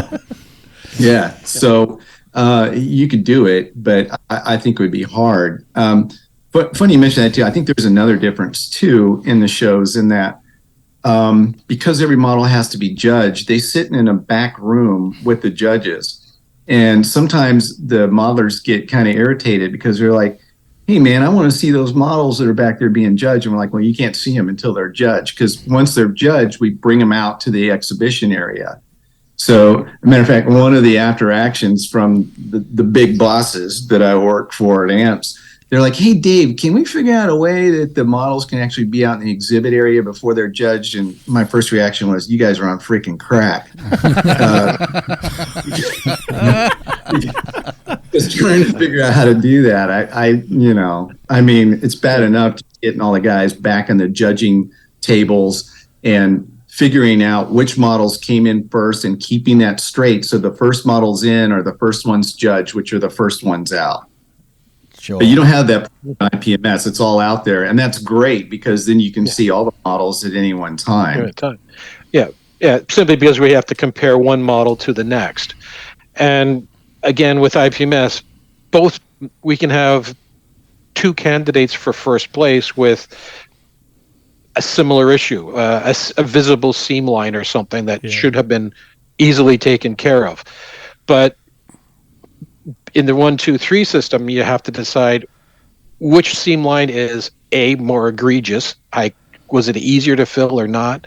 Did he miss it? Is it a shadow line versus an all-out step? So you get to actually look and compare the two to see to a comparative level. But I understand David's point about people wanting to see the models, because again, with IPMS shows, they're coming in the morning, but then we have to somehow shut it down so that we can actually get out to do the judging. And if you talk to the judges, they want the judging room closed so that they can actually get in there and judge. But when you have a one-day show where people are coming in paying money to see the models, we can't afford to lose 25% of the show time where the people don't see the models, because that's what they're coming to see. So we now have to deal with people intermixing and trying to listen in to what the judges are saying. So all of the shows have competitions or have their challenges. Like I said, it's how the different organizations handle those challenges and have structured it. Yeah, sure. I don't think either one of them is any better. Like I've entered and actually have a gold somewhere from an AMP show up here in the Great White North. So I participated in both sides, and I have helped judge at an AMP show. So as a junior level, beginner level judge. So I understand the systems, and like I said, there's nothing really different in the way they're doing it, except one's coming from the top down and one's coming from the bottom up, and one does a little more information on the feedback. We're looking at pretty much the same things. The local show we have here in Melbourne, our local big show, Model Expo, it's first, second and third, but there's also a commendation that's given to those kits that were judged to be extremely good but didn't make the 1, 2, 3 cut. So you can have a table of 10 models. You get first, second, and third, and there might be another 3 of them that have a commendation certificate given to them, just saying you were there but not just quite there. Yeah, and also too, I think in Australia, our larger state-based shows, like the majors, I'll call them for want of a better word, have all moved to 2, if not 3-day sort of expos now, and just to allow that for that extra time. Judging is usually done on either a Friday night or a Saturday night when the showroom's closed to all the competitors and the crowd. And I think IPMS in Omaha did something similar. They closed the judging room as well. Or closed the exhibition room while the judging was undertaken as well. Yeah. Yeah, at the Nationals, they closed the judging room, I forget what day it is, Friday or Saturday night or Friday night. Yeah. And then they're there until whenever they've finished judging, which is I've heard 2, 3, 4 in the mornings at sometimes, because they'll have to deal with 2,500, 3,000 plus models in all the different categories. So the time factor is significant in a lot of the contests, and especially when a lot of IPMS shows are based on local shows. They're one-day operations, so we really can't afford to have a lot of the bells and whistles that we would probably like to do. I'm sure everybody would love to have the feedback and the input, but it's just not practical because we would have to have so many judges that there wouldn't be anybody actually entering the contest. I think the Geeks are running a show this year. Their first time they're running a show with their local club, and I had a quick look at what they were doing in regards to feedback, and they've got like a little Post-it note. Yeah, I've seen that floating around. Yeah. Yeah, and it's got a box that says paint, or another box that says seam, or another box that says glue mark, or something like that. So the judge can just quickly Flick it. tick it to say what the issue is, and sort of stick that with the. So you're not taking a lot of judges' time, because as you're looking at the model and making a decision as to why it's being kicked out or not making first, second, third, or gold, silver, bronze, you just tick that and sort of just slip it down with the model. And leave it with the model. And leave with the model, Yeah, that's something that could be done. No, it's I haven't seen it like done. a report card, isn't it? Yeah, it is a report card, I guess, but it doesn't necessarily give the detail, but at least it gives some feedback as to as opposed to 0. Yeah. But it could be a little bit overly vague. It's like you've checked off. Agreed. You've checked off a seam line. Well, where's the seam line? And what is it? Or decal silvering? Well, which decal silvering is it? Where? What? Like, I didn't see any, or how did I see it? Right. Yeah. I get the idea and what they want to try to do with it, and it's the first time I've seen it done, or I've heard of it being done. I'd be anxious to see what the feedback is for their feedback, and I don't think that. I can't speak for IPMS USA because I'm an IPMS Canada member. But in IPMS Canada and a lot of our contests, which are typical one-day shows, we're having to deal with a lot of cross-population of people who like the AMP system, the bronze, silver, gold system. It's referred to as the AMPS universally. I'm not trying to. I'm not trying to do any, dissing here or anything, but it's the people don't understand the different subtleties of the way the two shows or the way the two contests are run and what they're actually looking at. So, yeah. Well, let me jump in here. I've been a judge for years for both organizations. Every year they haul me into the Old Dominion Open, which is actually one of the largest IPMS one-day shows on the East Coast down here. And I usually do dioramas and vignettes. And I absolutely understand that. There's not a lot of time in those one-day shows. that's kind of, it's frustrating for me as an amps guy, because I've been doing amps so long too, is I really do want to give feedback to those other modelers. I just think it helps the hobby. I don't know if you guys have noticed, but all of us dudes have like white hair and receding hairlines. Yes. Yeah. And What hair we have left, yes. And there ain't a lot of young blood coming back there. So especially younger modelers, we try to encourage them. And so I will tell you that I specifically, and my ACJs and my table captains, we are very specific about our comments. And not only do we give comments, but we try to do constructive comments. Particularly if it's like a novice or an intermediate modeler. We don't want to give comments like, your paint is for shit. If I see a comment like that, I immediately go back to that table and go, that's a no-go. You need to say this a constructive way. Let's say they've got a seam. I don't let them get away with, you got a seam. That's bullshit. That doesn't help the modeler. Where's the seam? So, we try to give them specifically where that is. And with 4 judges looking at the same model, you can do that. And we train our table captains to go, look, all of you guys look for a different feedback comment. There shouldn't be 4 comments saying you got a seam on the front slope of your tank. Give them more feedback than that. I will say too that there is part of IPMS in our show, and that's when we get to the best ofs. So you have your medals that you get based on your score, and there's a range of that score that determines whether you get a bronze, silver, or gold.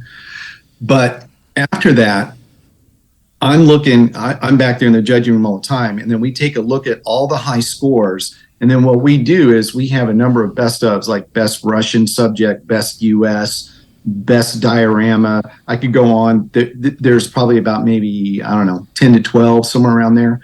And then that's when we actually get those back in the judges' room, and then I have all my assistant chief judges. There's a big discussion about what is the best of.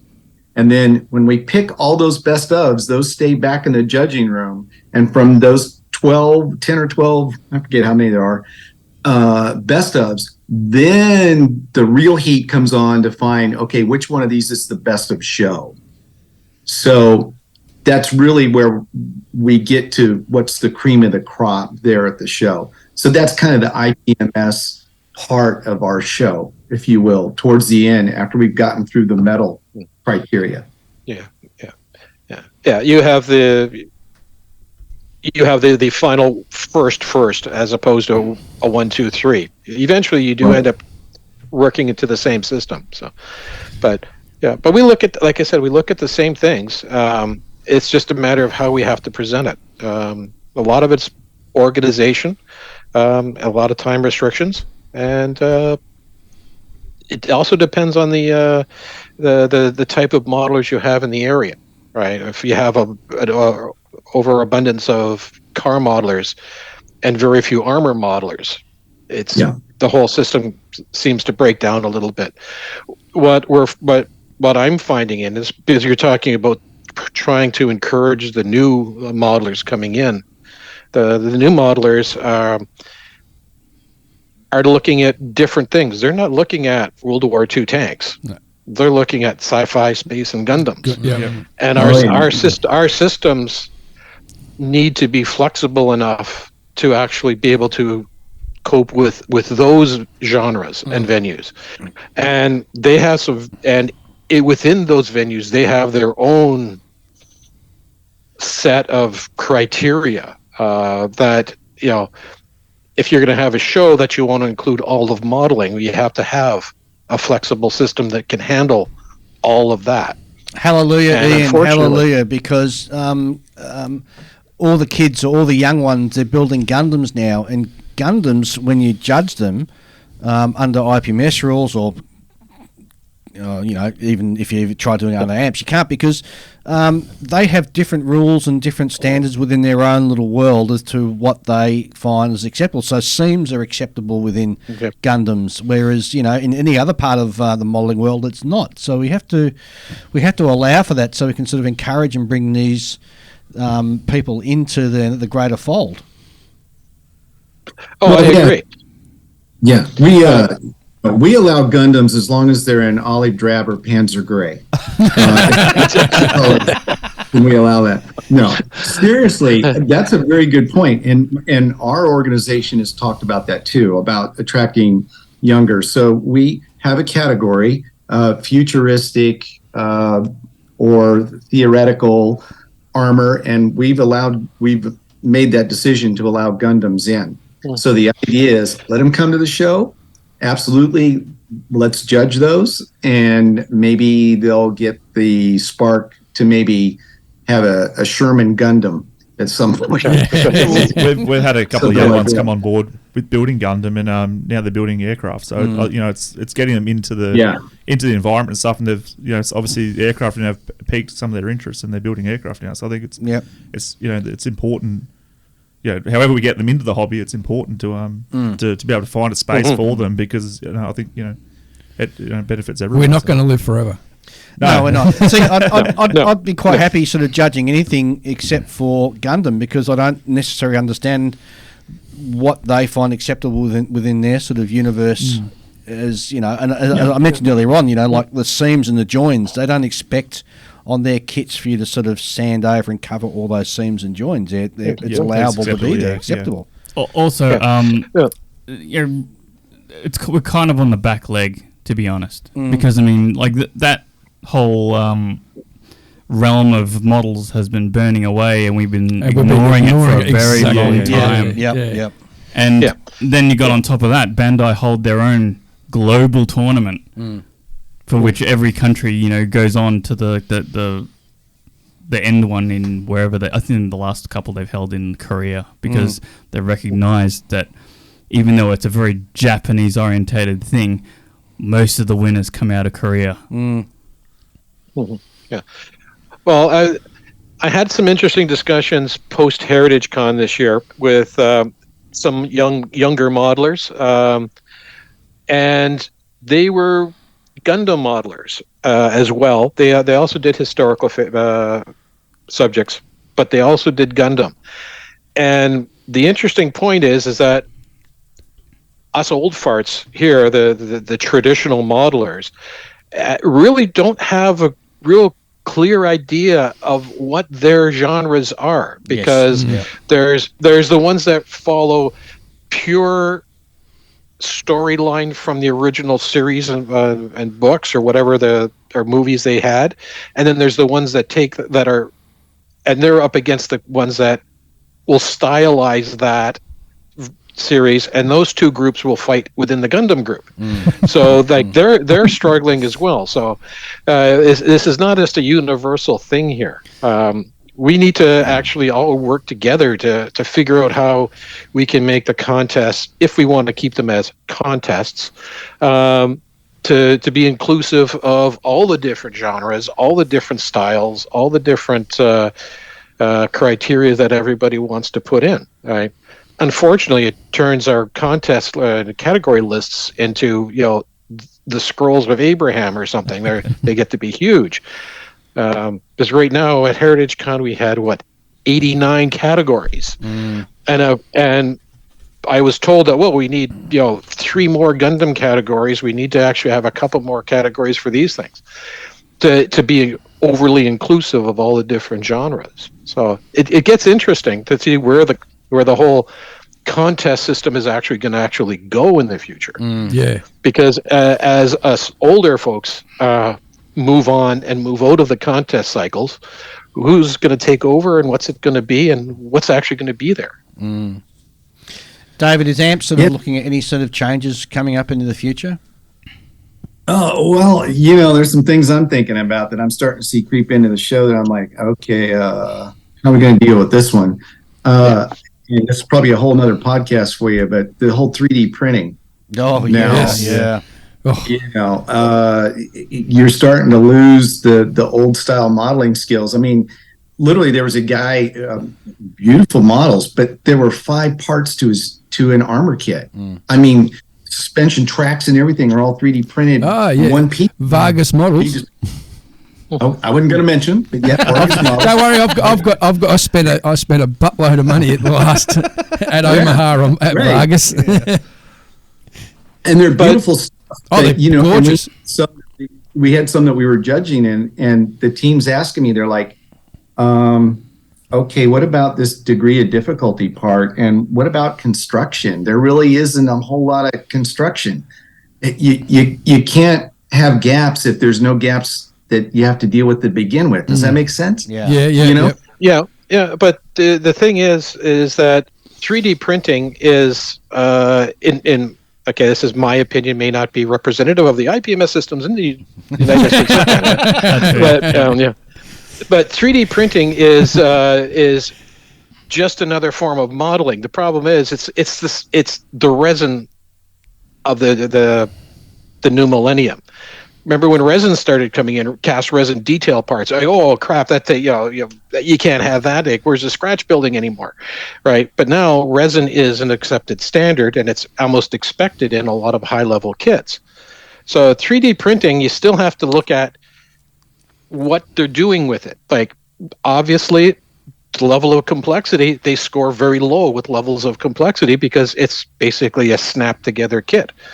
However, finish and things like that, well, it's just like everything else. So it's how we have to deal with the new technologies in the contest systems. This is what the new guys are technologies, hitting me with. I was going to say, this is what the guys are hitting me with is, what do you mean level of difficulty? What if the guy actually wrote the CAD system to build the 3D part? And then I'm like, oh, geez Louise, Well, but here's the trick. In a contest, do you score points for a guy building a Timea kit versus somebody who's built an A model kit? Yes and no, but that's the complexity of the kit, not the manufacturer. Whoever came up with it, right? We're a modeling society. We're looking at the building of the product in front, which is the gluing level, right? How the product was developed, that's product development. But we don't judge product development. Yeah, no. I get what you're saying. I'll say this is part of our scoring towards the medal, and it's only 1 point, is degree of difficulty, and that's what's really jacking things up when it's kind of skewing some of the teams on how they look at degree of difficulty. But isn't the degree of difficulty on how complicated and the number of parts and how they've managed to get all these different parts together seamlessly and accurately using modeling skills? Isn't that what that criteria is? I'm going to write that in our rules. Hold on a minute. Well, here's the thing. Can I jump in here? Yeah, go for it. So it's very interesting because, I mean, it's a problem that was always there, but it never was a problem until 3D printing came along, right? It's gotten to the degree it is. Yeah, I mean, like, it's when I think about it, like what we build is essentially art on a 3-dimensional canvas, right? And when you compare it to, say, paintings on a wall, they only judge the end result. They don't actually judge how you painted it. They just judge it as a painting. True. Yeah. So perhaps at some point we're just going to have to accept that there's so many varying levels of construction difficulty that we have to sort of sweep it all under the rug and just go, okay, well, what is the end result? Yeah, and I think you might be right. And the only reason I'm kind of going down this rabbit hole is because eventually I think this is going to affect how models are judged in the future. I mean, if you sort of think about it as like an athlete, right? You can only judge them at the end of the day on their performance. You can't judge them on the effort that they put in. Because some people are born taller and some people are born shorter and etc. You just have to sort of go, okay, well, this guy's the best because he's the best. he got the best results. We have athletes in this hobby. I didn't know we had any. A friend of mine, I don't think he's only sitting around friend of here. mine said this is. I'm sorry. I've One-arm been lifts. pretty One-arm quiet. lifts. I've been pretty quiet this whole thing because I've been sort of like stewing on all these things that are going on. Like, when is the right time to jump in because of the delay on calling in from overseas. So there's a few thoughts I'll get out while I'm still here. Because I come from I was more into video games before I was into models, and it's really interesting because you've got amps and you've got IPMS, and they're very sort of polar opposite judging systems, but there's an element of competing in them, right? From video games, where there's a lot of products and a lot of different, every time someone else comes out with a new way of sort of differentiating the winners from the losers, and highly competitive, there's sort of a system that's sort of emerged. So in any given game you've got winners and you've got losers, absolutely, but at the same time they'll have what's called leagues, right? So they'll be like at the very bottom, they'll usually call it Wood League, right? And then you got your bronze, silver, gold, platinum, diamond, and then challenger, which is at the very top. And so it's what prevents what we call in gaming smurfing, where people who are highly skilled go and just decimate all the low-level skilled people and have fun doing it, and everyone else's day gets ruined because, you got someone who's, it's like Michael Schumacher turning up at your local grassroots racing event and then just destroying everybody. It's to prevent that. So you got all these leagues, and every time you graduate up a league, you don't go back down unless you got worse. Right. But within the league, you can compete against people of your own level, and then a winner's determined, and you sort of go up in points, and then you can graduate to higher leagues. And obviously, that's the idea. That's the idea of the skill levels at amps. That's the amps system. But I mean, like Dave said, there's a huge emphasis in amps of you competing against yourself. But there's definitely always going to be people who are like, I want to be the winner, and I want to be able to say that I'm a winner and they're a loser. There's always going to be that element. And look, we all want to be the winner, right? Everyone wants to pat themselves on the back, and we don't like being losers, but that's kind of like part of the reason we're there, right? Yep. Yeah.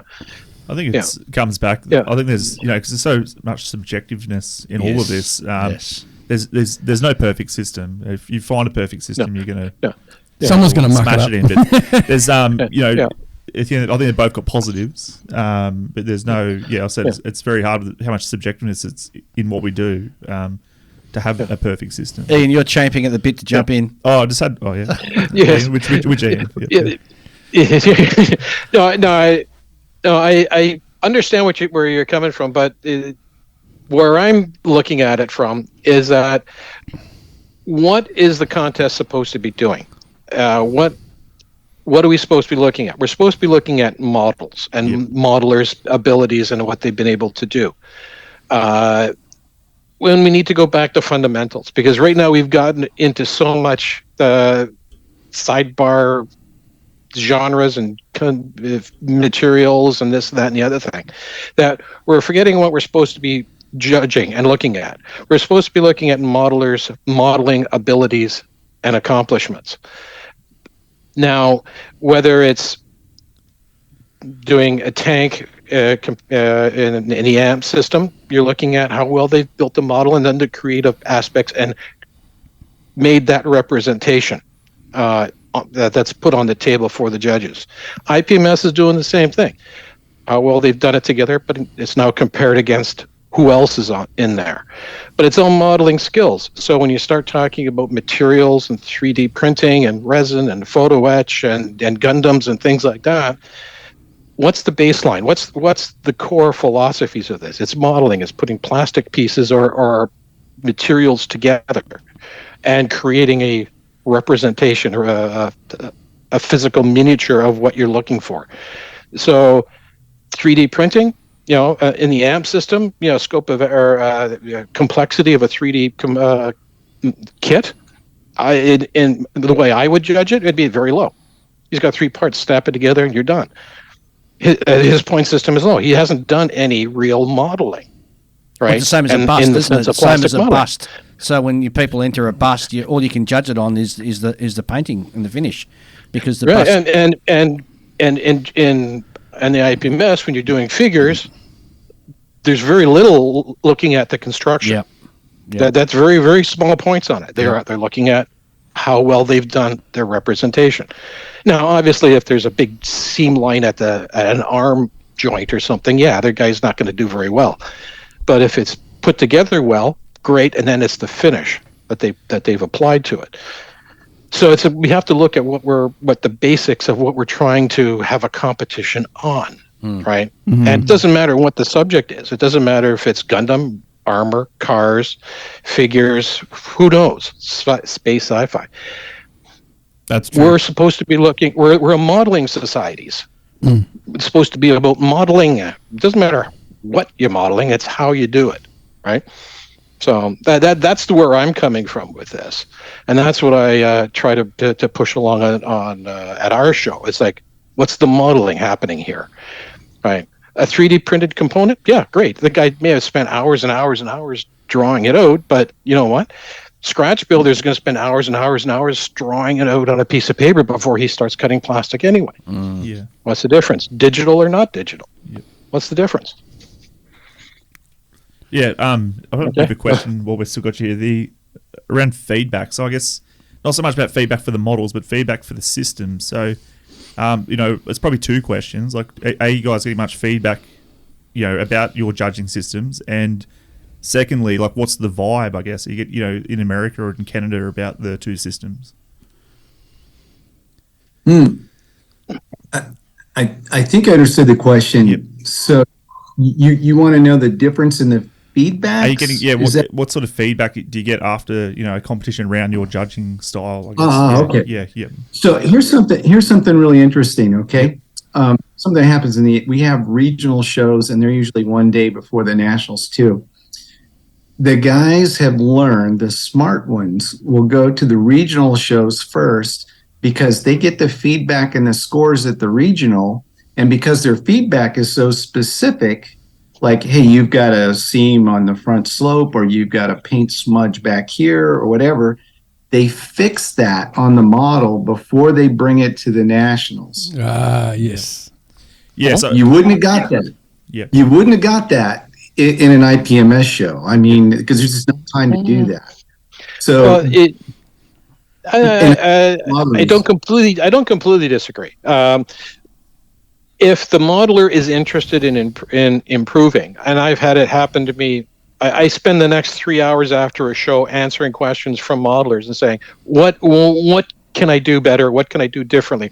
Why didn't this win? And they're doing it in a polite way. And then that's when you can give them positive feedback. It's like, well, you need to work on your seam work, or you need to work on your clear coats, or they're fogging, or you're losing definition or something. You can give them positive feedback.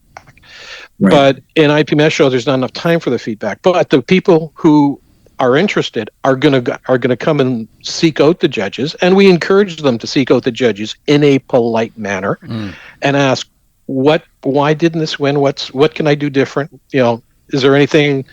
What direction should I be going with these types of products or something, right? So we do get the feedback, but it's just not in a formalized system. Yeah. And I agree. I mean, I've done IPMS shows where afterwards a modeler will come up to me, but it's more on the modeler to come up to the judges. And the judges, yes. Yeah. Not a matter of the system ensuring that. As a matter of fact, our feedbacks when we do our award show, they get their models in an envelope with the feedback, and we hand the whole thing to them. Package sure with that thing. Yeah, maybe not. It's a more generally. So, like, more generally about the actual system. Sorry, so not so much for the models individually. Like, what are people in Canada, or America starting to prefer? Are they preferring the 1, 2, 3, or are they preferring the, the gold, silver, bronze, or are they preferring they just it was just an exhibition and there's no competition? Like I know there's a bit of a vibe starting for that as well. It's like what you're asking is like are they saying they should do this in the judging system instead? Or is there more of an appetite for 1, 2, 3, or more of an appetite for gold, silver, bronze, or Well, I'll tell you in the IPMS contests and competitions that I've been involved with, there's always been a leaning for the people who are vocal to want the other system. Yes. Right. They want the bronze, silver, gold, because they feel that more people should be rewarded for excellent work, and it's like, okay, look at the requirements of this contest. Yes. A lot of these people come in and they'll ask for these things, or in some cases they get actually quite adamant and animated about it. It can be really interesting at the end of shows.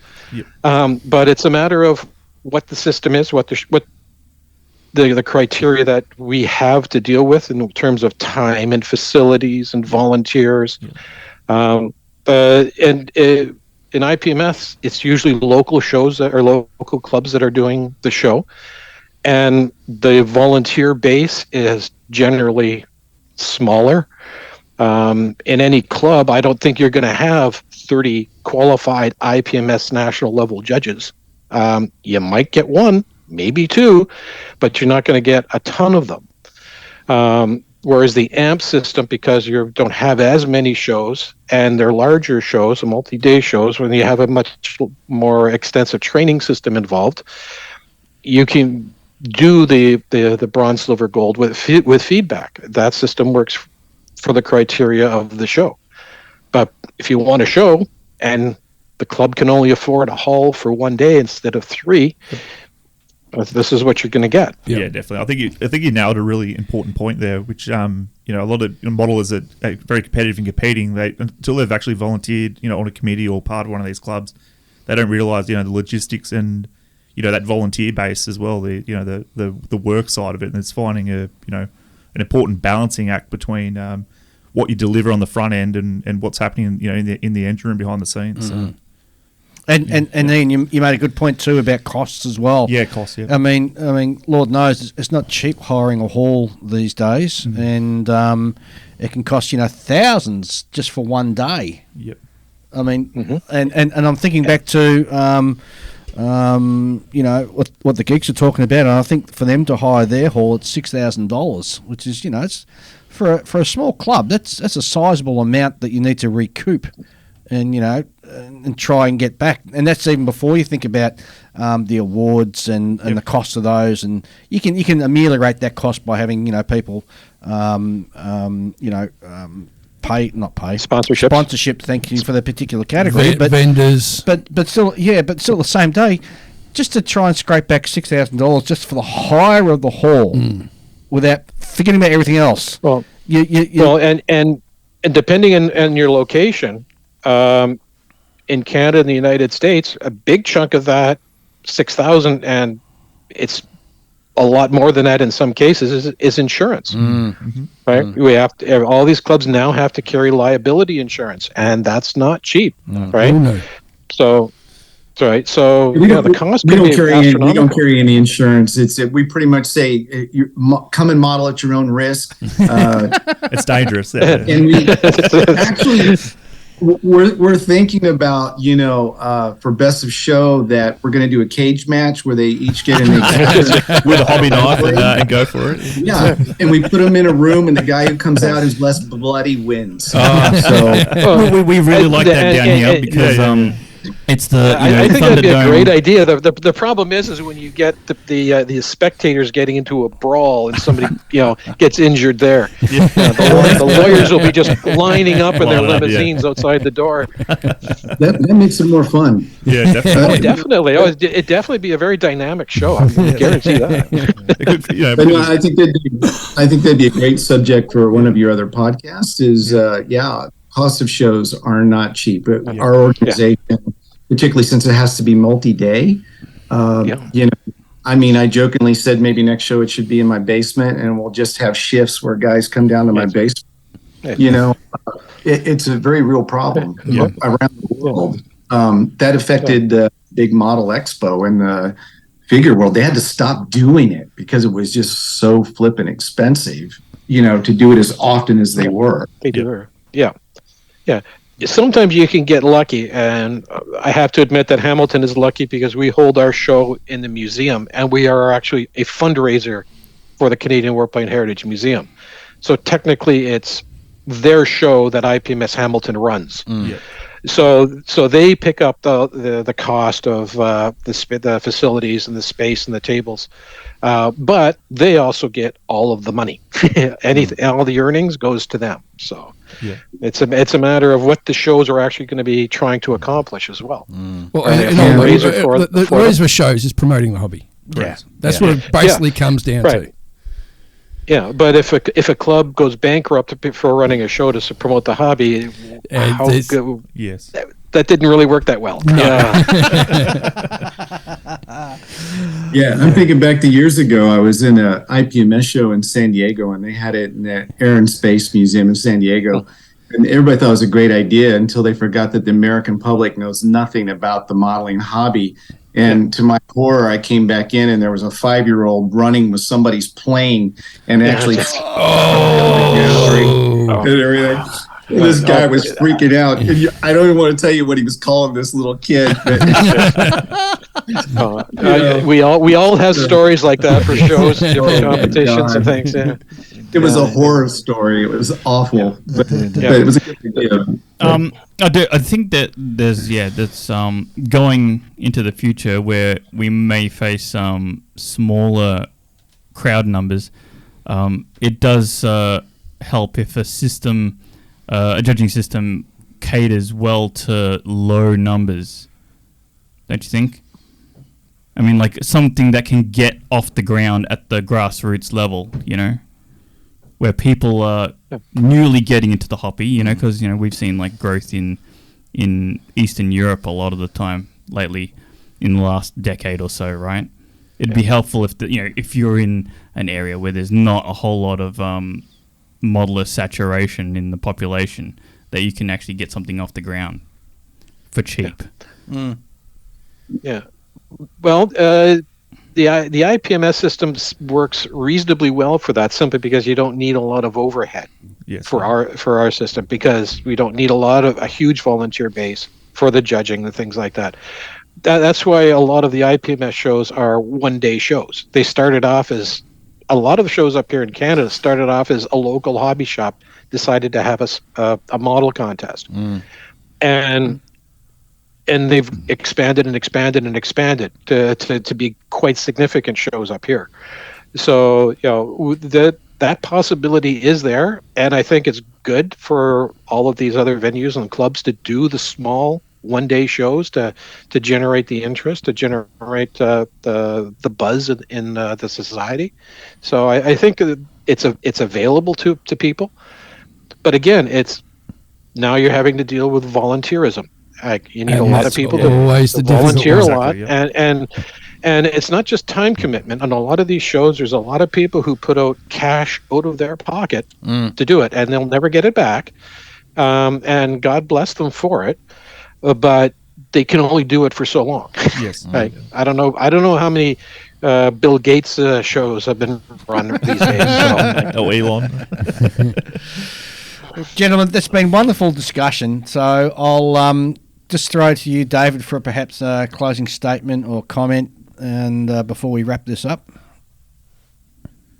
First of all, I'd like to thank my wife and my many fans.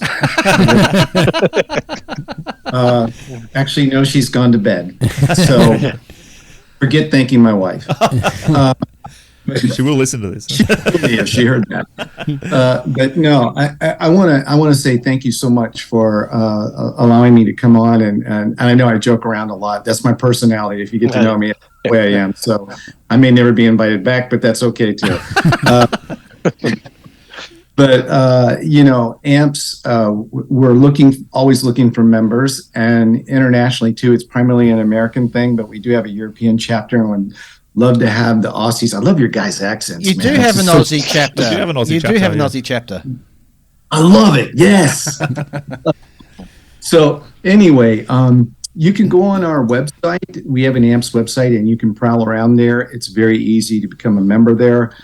You can also check out, we have posted all the judging modules of what we talked about. So even if you just want to be a better modeler, if you look at all those training modules, it walks you through how everything's judged and what's judged. And I tell all my modeler buddies, look at that, because no matter what contest you're in, whether it's IPMS or us, that's the kind of thing judges are looking at.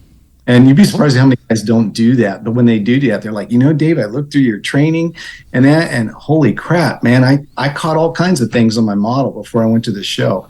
So thanks again. Pleasure talking and meeting all you guys for the first time. And Ian, not send your damn smoke this way. It's been very, very smoky down here. So anyway, I'll see what I can do about that. Yeah. All right. Thanks, Ian. Ian. Thank you, guys. Ian, over to you. Well, thanks for having us on and having this discussion. I think we cleared the air a little bit about the difference. We seem to have an idea in the modeling world that it's us against them. Agreed. Yeah. There's no reason why you can't do both. It's not. It's just that we're doing something one way, they're doing something very similar but a very different way. And it's still, people keep forgetting that it's supposed to be about modeling. This is a hobby. None of us are making any huge dollars off of this. Well, I don't know about the podcasters, but we're not making a lot of coin with this. This is all for the love of the hobby. And IPMS is about promoting the hobby, and we focus on the modeling skills, not as much as on the artistic levels and things, but we still are encouraging people to join, get into the hobby, and continue with it. Yeah, definitely. It's something that you can do from very young age right on up to look at us. And we need to keep looking at it, and I think we need to stop the end of fighting between us and them. Maybe we should be looking at something different, like the show they run out in Washington, that is simply a show with no contest. Maybe that's actually the whole solution to this. We want feedback. Everybody can talk about your model, and you can talk about everybody else. So maybe cage matches with X-Acto knives. That's what I say. Yeah, I agree. All right. Okay. David and Ian, thank you very much. It's been wonderful to have you on the show. It's been a really interesting discussion, and I think that'll answer quite a few questions and perhaps cement some ideas in people's heads sort of moving forward. So thanks very much for being on the show. It's been great having you here, and appreciate you guys staying up late. And we'll no doubt touch base with you again soon. Okay. Well, thank you again for having us. No worries, guys. No worries at all. See you Thanks, later. guys. See you guys. Well, that was a fantastic discussion. I not that I learnt a lot, but it certainly cleared up a lot. Yeah. And I guess for me, what Ian was saying towards the end of the discussion there about, think back to why we have the competitions, and it's about celebrating building models and, the art of it and the work of it. And I think that really sort of resonated with me, I think. And and basically it's promoting the hobby. Oh, it is. Especially getting the general public in. So the general public comes in and they go, oh, I've never been to one of these shows. I've never even built a model. This looks like it could be fun. I might give it a go. And then you've got a potential new person in the hobby. I still think in my mind that first, second, third way of doing things belongs as your peak show, whatever country you're in, because that sort of demonstrates that on that given day you are the best modeler for that particular year in that particular country. But I really love the Gold, Silver, Bronze because it's sort of all tides lift ships at the same time type one, and it brings along and it recognises more people's hard work. It does, yes. So I think I think they've both definitely got a lot of pros and cons. I Yeah. think. So like I said, you have the Gold, Silver, Bronze. You recognise more people's hard work. And then, like I said, the 1, 2, 3, like you said, you're demonstrating on this given day and year that this person was the best 1/30th scale armor build or whatever it is. So it's just interesting, I guess. Putting more, I've looked into it a bit, last few months, and it's reading forums and looking at the vibe, seeing where, majority of people, are supportive of either one, and it seems, I don't know, it's the younger people coming through that are more used to, being more open and welcoming and wanting to recognise more people, but it seems that it's, leaning towards gold, silver, bronze, but for recognition. But, Which was ACT going this year for? It's still a hybrid system this year, so it will be, it's, a gold, gold medallion for first place for that category. And then if they meet a standard, they'll get a silver highly commended coin, so which is just as impressive. So it's not. Oh, this year, yeah. Not, I got 5 of them, I think. No, so it's not. I got 4 of them last year as well. So it's not a, but it's not a. Yeah, so those highly commended ones, just as important as not quite. Haven't won the category, but you were close. And, very close. Yeah, very close. So some categories will have just a gold, maybe. But in some categories you might see a gold and 7 highly commenders. So, it's just, but that's what trying to take a hybrid, I guess, between the two, to still give you, give a winner to, say that, on this given day and time that you're the winner. But then the highly commenders are also there to recognise that you were very close to that, and you're at a very good standard and recognising more people's hard work. Yeah. So. And the other guy, I was just going to put my little 2 cents worth in. I prefer a medal to a trophy. Oh, because you're running out of space to put all these trophies. Partly. You can just stack coins. Well, it's easier to put like a coin next to the model. Next to the model than it is to put a a massive or a trophy. And like some of the trophies we've had from different competitions in the past have been pretty. It was a gamble. It wasn't cheap to get the press and everything made up. So it was a bit of a gamble way us to go down that medallion coin sort of thing. But the feedback's been really good. And exactly like what you said, it's, at the end of the show, whatever, those people that like to put their photos and stuff up, it's easy to put the coin or medallion in the photo. Doesn't take away from their impressive model, but it's like, a nice added thing to your model and easy to keep them at home in the cabinet and stuff. Totally agree. Yeah, 100%. So that's why myself, I prefer now get the medallions to the trophies. I'm the same. I'm sold on the coins now. Yeah, and they're great. Yep. There you go. All right, gents. It's been a long. Well, we've episode, compressed 2 episodes in one. So well, that's true too. So extra long episode than the last one. Indeed. Yeah. So thanks to our guests. Yeah, absolutely. Thanks, guys. Thanks, Peter, driving all the way down to Canberra just to see us. Yeah, yes. No worries.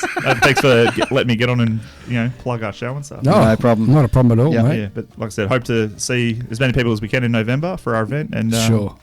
Jump on and, like I said, importantly, jump on and follow us on Facebook. It's free. And if those that are looking at coming to our event, jump on and follow the ScaleACT page so you can be kept up with all the latest, announcements and stuff for ScaleACT, because we will have more coming over the next couple of weeks, and some are quite exciting. So. Cool. Very good. Looking forward to it. Thanks for coming, mate. Really appreciate it. No worries. Really do. Thanks for having us. Breakfast okay this morning? It wasn't too bad. Wasn't too bad. Nah, it was good. Yeah. Who says no to free food, eh? That's right. OJ was good, nice and squeezed. He was perhaps disappointed because the hollandaise sauce wasn't there. I think it was a bit of basil on top of the eggs and stuff. Being spoilt by the Hawaiian Club. It's all right. I'll fill the feedback form out on the way. Spoilt by the way. Ian.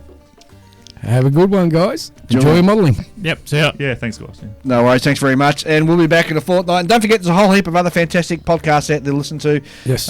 Go to Model Podcast and list all the other fantastic shows out there. And if you can, don't forget to rate us in whatever podcast app you're listening to. Yeah. It just helps lift the profile of not only us, but all the other modelling podcasts as well. So we'll be back in a fortnight. See you then. With Clayton Ockby, so good luck with that. Bye-bye. Bye.